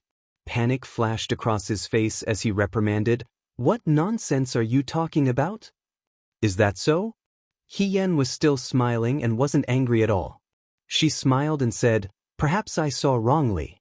If that's the case, young Master He, do you dare to use the dagger to make a cut on your hand? If it's fine, I'll believe you. There's no poison on the dagger." He Rufei was speechless. The dagger was indeed poisoned. If there was no blood, it would be fine. If there was blood, the poison would quickly seep into the dagger. Within a few steps, one would vomit blood and die. Recently, because of various things, he was uneasy and suspicious. Thus, he carried this dagger with him. Unless it was absolutely necessary, he wouldn't take it out to hurt others. However, the provocative attitude of this woman in front of him reminded him of He Yen who had passed away. It easily aroused the anger and violence in his heart. Thus, he couldn't help but take action. And now, Xiao Ju actually had something on him. Wait, a trace of shock flashed past his heart. Could it be that He Yen deliberately provoked him from the beginning just for this moment? But how did she know that he was carrying this dagger? He Yen was a woman. Naturally, it was impossible. Then she must be Xiao Ju. Could it be that there was someone in the He family who knew Xiao Ju? He didn't speak for a long time. In the eyes of the crowd, he was guilty. Not to mention other things, just this competition alone had caused He Rufei's image in the eyes of the officials to plummet. If what He Yen said was true and this dagger was dipped in poison, then when He Rufei took advantage of He Yan's absence to launch a sneak attack, not only was he a sore loser, he was also vicious and vicious. If it wasn't for Xiao Ju, who knew what would have happened? However, was the General Fei Hong of Dawei actually such a person? Emperor Wen Xian only felt that he had lost all his face today. He didn't want to say anything. Su Jingfu stood among the civil officials. His face was so gloomy that it looked like it could drip water. He Rufei was actually so useless. He lost to a woman and was even caught red-handed. Since it was Xiao Ju who made the move, He Rufei probably didn't even know that he had fallen into their trap from the beginning. Su Jingfu pondered in his heart. What was Xiao Ju trying to do by beating around the bush? Lin Shuanghe suddenly spoke. "Your Majesty, this commoner will know if young Master He's dagger is poisoned with one look. Why don't you let this commoner take a look to prevent misunderstandings between the two generals?" To be honest, Lin Shuanghe didn't have any bad feelings towards He Rufei. He was different from Yan He. He and He Rufei were schoolmates who improved together. Although Lin Shuanghe didn't know what had happened between Xiao Ju and He Rufei, based on his understanding of He Rufei, she shouldn't be the kind of vicious person who would sneak attack someone from behind. There might be some misunderstanding between them. At this time, he still hoped that Xiao Ju and He Rufei could mend their relationship. At least, they didn't need to be at daggers drawn. He thought that he had good intentions. However, He Rufei paused for a moment and gritted his teeth. No need. This dagger is indeed poisoned. The officials were in an uproar. Emperor Wen Xian said angrily, "He Rufei, why did you bring a poisoned dagger to the Heavenly Star platform?" When He Rufei heard these words, he immediately knelt down and bowed towards Emperor Wen Xian. He raised his head and said, "Your Majesty, these few days, Shu'an City hasn't been peaceful. A few days ago, I was attacked by assassins. Not long ago, my residence was attacked by thieves. I suspected that someone was trying to harm me. In order to prevent any accidents, I hid a dagger in my clothes. However, today, I was anxious to spar with Marquis Wuan and forgot that the dagger was inappropriate. I'm sorry, please punish me." He Yen looked at his fluent lie and couldn't help but raise his brows. He Rufei was also a talent. He thought of an excuse in such a short time. Although this excuse was forced, it was still an excuse. When Su Jingfu saw the situation, he stepped out and said, "Your Majesty, I've also heard about the theft from General He's residence. Although it was inappropriate to carry a dagger, it wasn't a crime worthy of death. Today's banquet on the Heavenly Star platform is not suitable to see blood. I hope Your Majesty can be lenient. However, General He's actions were indeed dangerous. If he was careless and injured Mark Wuan, I'm afraid that Military Governor Xiao would fly into a rage." He said these words lightly and with a bit of ridicule. It was obvious that he wanted to help He Rufei turn the matter into a small one. After all, He Rufei had many connections with him in the dark. If something really happened to He Rufei, it wouldn't be good for him to be implicated. Su Jingfu looked at He Yen and smiled. "I'm afraid that Marquis Wuan was quite frightened." Everyone looked at Su Jingfu and Xiao Ju. The two of them were sworn enemies and everyone in the court knew that. Xiao Ju was cruel and heartless, everyone knew that. However, his fiancée, and Marquis, was always smiling. She was also gentle and had a sense of propriety when conversing with others. She seemed to be an easy person to talk to. Moreover, in front of so many people, if He Yen continued to be unforgiving and aggressive, not only would it make her seem unreasonable as a woman, it would also make Emperor Wen Xian unhappy. After all, this was considered a family scandal. It was best not to blow it up in front of outsiders. Su Jingfu gave him a way out. Emperor Wen Xian was happy to speak and reprimanded, "He Rufei, hurry up and apologize to Mark Wuan." He Rufei hurriedly saluted He Yen and said, "I'm sorry, Mark Wuan. Just now, I was too competitive and almost hurt Miss He. Fortunately, Miss He is fine." Although he was speaking to He Yen, his gaze was fixed on Xiao Ju who was beside He Yen. In He Rufei's opinion, He Yen's actions must have been incited by Xiao Ju. He wasn't worried about He Yen, but he couldn't help but be afraid of Xiao Ju. However, He Rufei was also somewhat proud of himself. So what if she was Xiao Ju? Once Emperor Wen Xian spoke, no matter how dissatisfied he was, he could only drop the matter. Prime Minister Su was still the best. It was worth it for him to lose a trusted aide and form a relationship with Su Jingfu. Just as he was thinking this, he saw the Dawei's right army commander standing in front of him. He lowered his eyes and looked at him with silent mockery, as if he was looking at a clown. He Rufei's heart was immediately filled with anger. Before he could speak, He Yen spoke. He Yen said, "Young Master He, you don't need to apologize to me. After all, you didn't really hurt me. If you had hurt His Majesty today, young Master He would have died." He Rufei's expression changed. "What did you say?" He subconsciously looked at the Emperor on the Heavenly Star platform. "I said." He Yen bent down to pick up the dagger that He Rufei had dropped. He played with it in his hand and then looked at him. He slowly said, "Young Master He, you did everything possible to hide a dagger on your body. Was it really to hurt me? I'm just a woman. Why would young Master He do this? The person that young Master He really wants to hurt is His Majesty." At the end of his words, his voice was as sharp as a knife. Everyone present couldn't help but tremble in fear. He Yen. He Rufei didn't wait for her to continue and sternly interrupted He Yen, "Don't make slanderous accusations. You are framing me, Your Majesty." He hurriedly looked at Emperor Wen Xian and cried out, "This subject does not have such malicious intentions. I don't know how this subject offended Marquis Wuan or Military Governor Xiao. They actually want to frame this subject for injustice." Su Jingfu also didn't expect that He Yen would directly accuse He Rufei of regicide. Hearing this, he hurriedly said, "Ma Wuan, you can't speak carelessly. General, he only accidentally injured you during a spar.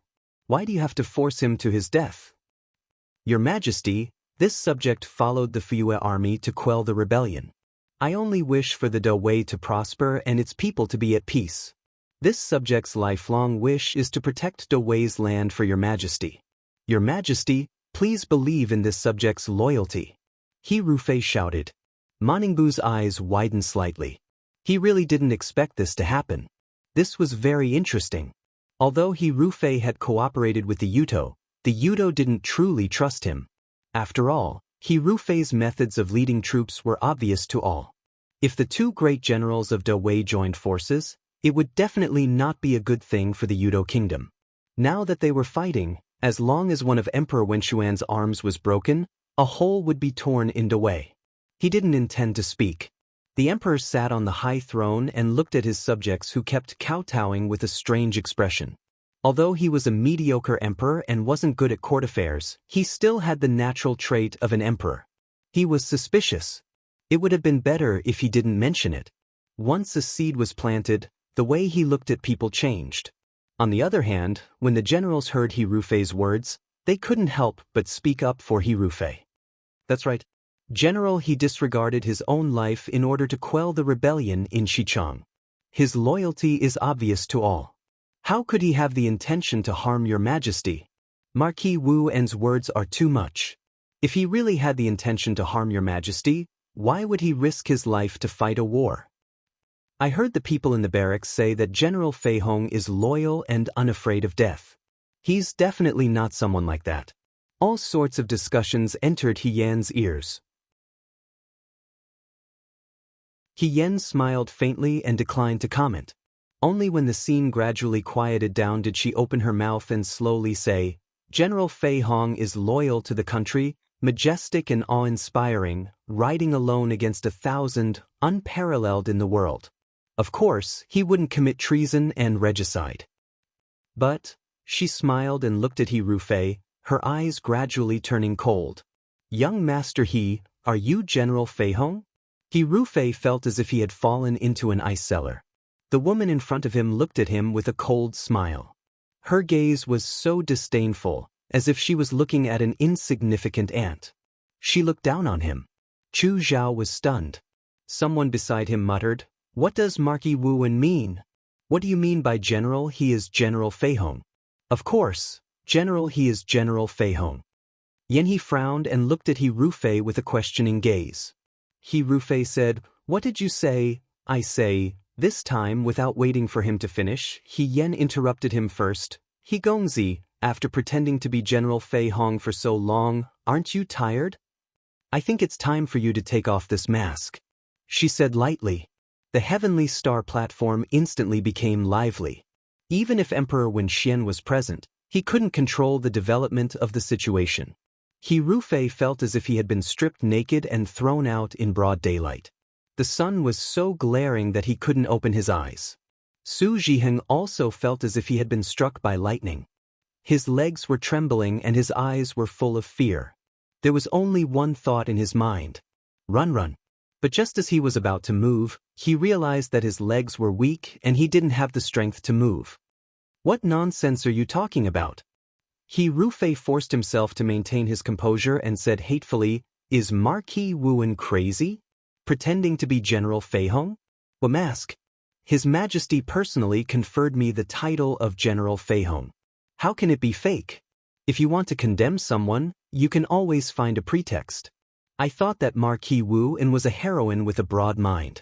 I didn't expect her to be so narrow-minded. If I had known, I wouldn't have competed with you. What's the point of saying these things now? He Yan looked down at him. You've been pretending to be General Fei Hong for so long, but you haven't learned anything from her. General Fei Hong dares to take responsibility for her actions. What about you? You've already done it. Why don't you dare to admit it now? Marquis Wu En, Emperor Wenxuan looked at He Yan with an unfathomable gaze. What do you mean by that? Your Majesty, He Yan saluted Emperor Wenxuan. General Fei Hong won't betray Dawei or Your Majesty. But young master he will. This young master he isn't the real General Fei Hong. You're talking nonsense. He Rufei couldn't help but say, "I'm not General Fei Hong." "Who is General Fei Hong?" He Yan's lips curled up. His tone was so gentle that it was almost strange. "Young Master He, have you really forgotten about your cousin who accidentally drowned?" As soon as he said this, the entire place fell silent. Su Zhiheng almost fainted. Su Jingfu's face was pale. Emperor Wenxuan clutched his chest and coughed several times.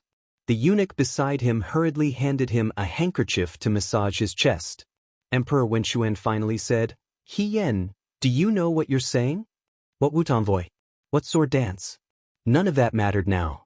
Emperor Wenxuan stared intently at He Rufei on the ground. He Yan's words just now, with just a little bit of thought, he could understand what she was talking about.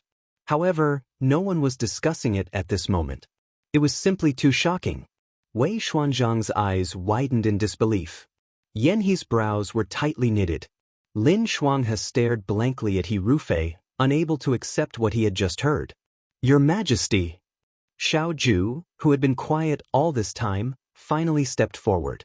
He glanced at He Rufei before saying, "Young master, he isn't General Fei Hong. Or rather, the General Fei Hong who led the Fuyue army to quell the Western Chang rebellion and the General Fei Hong who returned to the capital to receive his reward are not the same person. This young master, he doesn't know how to fight. He only knows how to receive rewards." Everyone on the Heavenly Star platform fell silent. Emperor Wenxuan's voice contained restrained anger. "Do you have proof?" Xiao Ju smiled.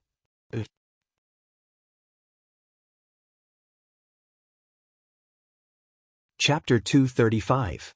On the high seat, the emperor looked at the letter in the hands of the palace servant and did not speak for a long time. He Rufei's heart seemed to be tightly gripped by an invisible hand, gripping it so tightly that his heart ached. At this point, he was certain that the thief who broke into the He family that night and stole the letter in the exquisite box was Xiao Ju. But how did Xiao Ju know how to open the exquisite box? She could enter and leave the He family as if no one was there. If there was no spy who tipped her off, could it be? He looked at He Yan and vaguely remembered that when he was sparring with this woman, she called him Big Brother. It contained a myriad of emotions, like a malicious spirit that came to collect debts. Could it be that she really, the real General Fei Hong, was once a classmate of this official at the Xianchang Pavilion? Xiao Ju said. After the Battle of Hua Yuan, this official found that there was something suspicious about General Fei Hong's identity. After returning to the capital, this official went to the Xianchang Pavilion. Someone set fire to the Xianchang Pavilion's library and attempted to burn General Fei Hong's old handwritten notes. Xiao Ju said in a low voice. Fortunately, the arson was unsuccessful. This official compared the handwritten notes of the Xianchang Pavilion with the military books that General Fei Hong once read. The handwriting is the same. But young master, his handwriting is not similar. Just based on this point, how can you prove General Fei Hong's identity? Su Jingfu slowly opened his mouth and stared at Xiao Ju with an unfathomable gaze. A person's handwriting will not always be the same. With the passage of time, it is not impossible for it to change. He never thought that Xiao Ju would beat around the bush to talk about this matter. This matter sounded so ridiculous that it made people laugh. He Rufei's cousin was the real General Fei Hong and He Rufei was just a fake who took over the family's home? How was this possible? No one even knew the name of He Rufei's cousin, let alone a woman.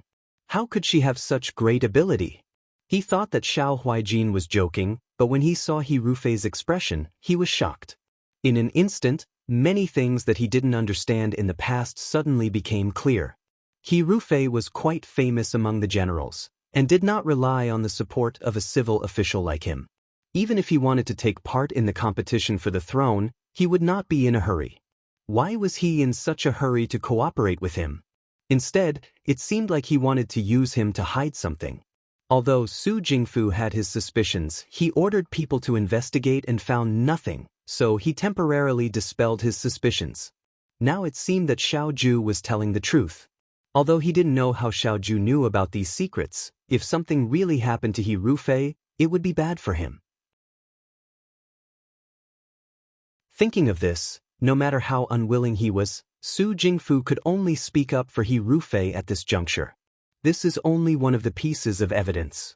Xiao Ju calmly said, "Bring a witness." Someone was brought to the square by the imperial guards. It was a woman. She was very timid, and when she saw so many people in the square, she was so scared that she fell to the ground. "Madame Jiang," Xiao Ju said, "in front of the emperor, tell him everything you know without missing a single word." Su Zhiheng's face was as white as paper, and he was on the verge of collapsing. He had been looking for Mother Jiang's whereabouts all this time. Before, he had already heard the news, but the people he sent out were all empty-handed. Later, because of Fu Wang, he thought that He Rufei had found Mother Jiang. He Rufei wanted to use Mother Jiang to threaten him, but he never thought that Mother Jiang had been found by Xiao Ju. When Mother Jiang saw the emperor, she was so scared that she kowtowed again and again, tears almost falling out. Your Majesty, this humble woman really doesn't know anything. This humble woman is serving Su family's Yinyang." That day, Yinyang said that she wanted to kill young mistress. It was eldest master's idea. This humble woman only dared to watch from afar. They pressed young mistress into the water and suffocated her to death. This humble woman heard Yinyang call young mistress General He. Young mistress' eyes were also blinded by them. This humble woman didn't do anything. This humble woman really doesn't know anything. Heavens! What does this woman mean? The drowned young mistress, Su, was the real General Fei Hong, and they killed her to silence her? So, eldest master Su also knows about this? But isn't eldest master Su deeply in love with his deceased wife?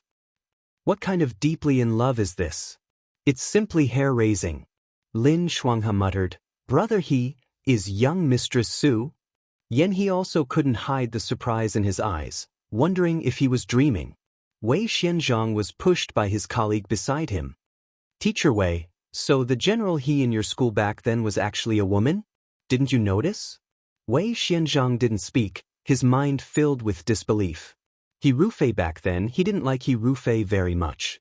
If it wasn't for Shibao's pleading, he wouldn't have allowed him to enter the school in the first place. That youth was diligent and eager to learn, but unfortunately, he didn't have any talent in academics. In terms of martial arts, he wasn't outstanding either. The Xianchang school nurtured the future talents of Dewei. For such an ordinary person, it was fine to go to an ordinary school. However, He Rufei later led the Fuyue army to fight the Western Chang people, which made him look at him in a new light. Those who could protect their country were all good men. Now that he thought about it, He Rufei had already shown a different side of him when he was in the Xianchang school. For example, he wore a mask all day long and was always alone. The teachers had always thought that he felt inferior because of his ugly appearance, but now they all understood. It turned out that the clumsy and hardworking youth was a girl. He was afraid of being discovered, so he had always been alone. He couldn't describe the feeling in his heart. Wei Xianzhang had always thought that women should stay at home to help their husbands and children and shouldn't show their faces in public. The women had long hair and short knowledge, but now, they couldn't say anything harsh. They only felt that the deceased General Fei Hong was respectable and pitiful. Fifth Prince Guang Shui quietly pulled the Guang Shua beside him. "Fourth brother, why don't I understand what they're saying? What happened to General Fei Hong?" Guang Shui suppressed the surprise in his heart and said, "Nothing." He looked at He Rufei kneeling in front of the emperor and sighed in his heart. He remembered He Rufei. He Rufei had become famous in the Fuyue army. Later, it was discovered that he was the eldest son of the He family and everyone in the court praised him. For a young master of a good family to go to war, it was something that required courage. Moreover, General Fei Hong's heroic appearance was legendary among his subordinates. He also admired him. But now, Xiao Ju had revealed the truth of this matter. The brave general who disregarded his own life and charged on the battlefield was actually a weak girl under the armor. After winning the war, the merits weren't hers, the praise wasn't hers, and even her identity wasn't hers. In the end, she died under the conspiracy of her own family. Hearing this, people felt that the heavens were cruel. The emperor's gaze was heavy as he looked at the civil officials. "Su Zhiheng, you also knew about this matter?" No, this official was wrongly accused. Su Zhiheng's legs went soft and he knelt on the ground. It was this bitch who slandered me. I'm her master. Her master, He Wanru, was jealous of Foreign and secretly harmed Foreign, causing Foreign to drown. When this official found out about this matter, I killed He Wanru to avenge Foreign. However, this official never knew that Foreign was General Feihong. This official really didn't know. His tears flowed down his face and he spoke with great sincerity. Anyone who saw him would feel that this person was innocent. He Yen coldly looked at Su Zhiheng's hypocrisy. Suddenly, he felt that this spineless man in front of him was completely different from the green-clothed youth he met at the hunting grounds. The crown prince couldn't help but say, "Military Governor Xiao, you can't just convict General He based on a few notes and a few words from a servant, right? This is Dewey's General Feihong. Moreover, isn't the truth you're saying a bit too outrageous? How can a woman be so powerful?" Guang Yan didn't have any dealings with He Rufei, but he knew that He Rufei seemed to have some relationship with Prime Minister Su. At this moment, he spoke up for He Rufei, not for He Rufei or Prime Minister Su, but to shut Xiao Ju's mouth. After all, Xiao Ju was his enemy and not his friend.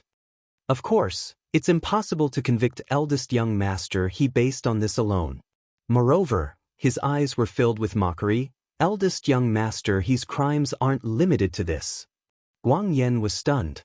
Su Jingfu knew that this was bad.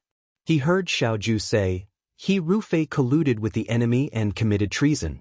In order to prevent his identity from being exposed, he secretly colluded with the Yudo during the Battle of Huayuan. He didn't hesitate to sacrifice the lives of Dewey's soldiers in exchange for the Yudo's mercy. Ma Ningbu had been watching the show from the sidelines. He never thought that this fire would suddenly burn in front of him. He was so shocked that his expression changed slightly. No one spoke. The cold wind in the square whistled through the fluttering flags. It was as if the wronged souls of those who died on the battlefield had finally arrived at the table to plead their grievances. He Rufei, Xiao Ju sneered, you're such a coward. Military Governor Xiao, some things can't be said without clarifying the situation, Su Jingfu said. Xiao Ju was unmoved. He only ordered his subordinates to present the evidence to the emperor. Eldest young master He's residence was robbed. It said that antiques and cultural relics were stolen. It's just a small amount of money, but the He family panicked and searched the entire city for the thief. Xiao Ju said faintly, why? Because eldest young master He himself knows that once the stolen items are made public, his reputation will be ruined.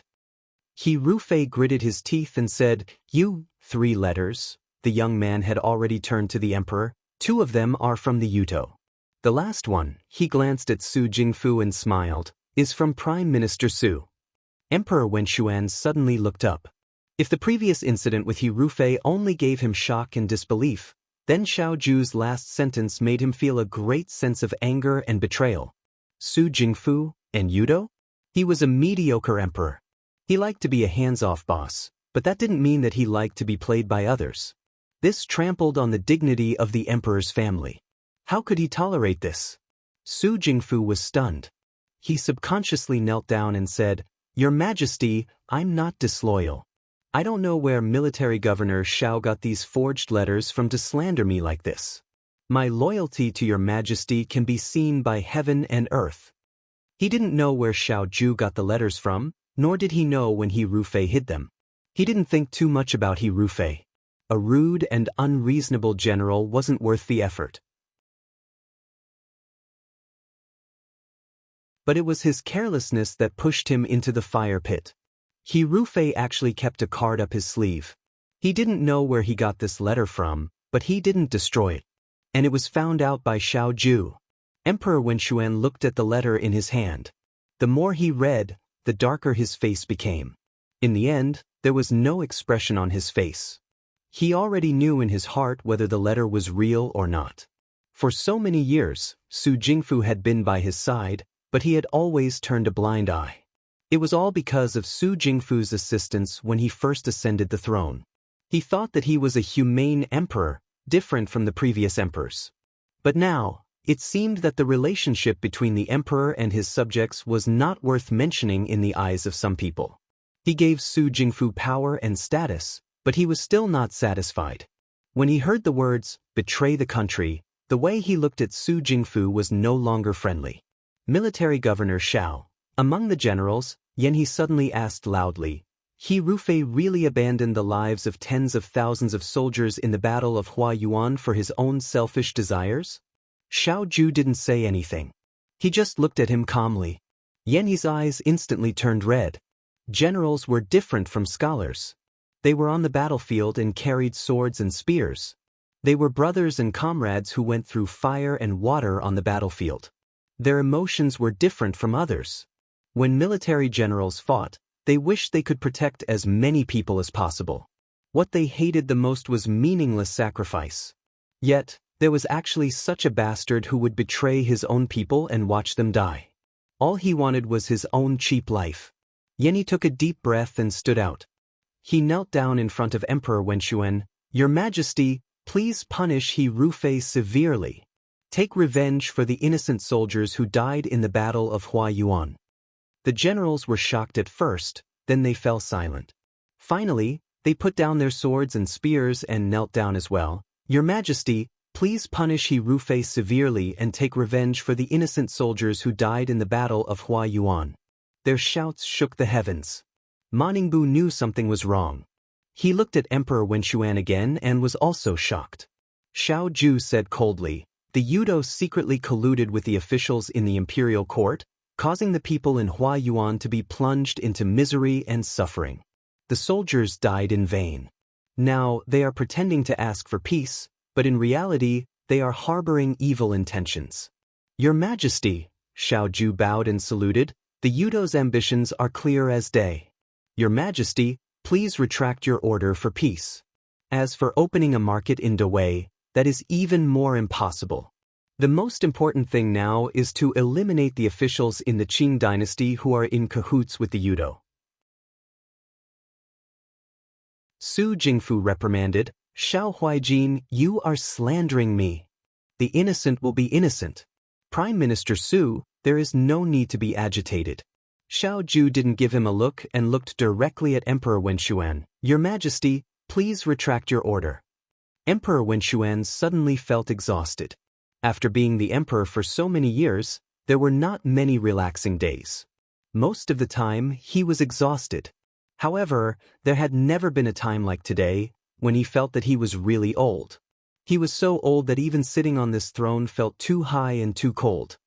Imperial Father, the fourth Prince Guang Shua, who had been silent all this time, finally stood up and said to Emperor Wenxuan, "Regardless of whether military governor Zhao's words are true or false, at this time, we must renegotiate our relationship with the Yudo kingdom.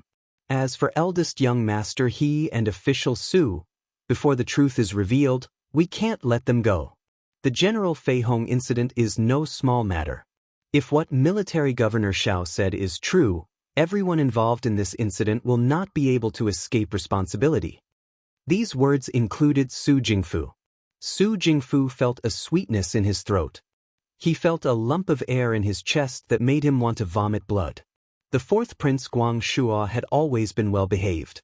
Although he supported the Crown Princes Guang Yen and was wary of Guang Shua, in Su Jingfu's heart, Guang Shua definitely didn't have the guts to fight for the throne.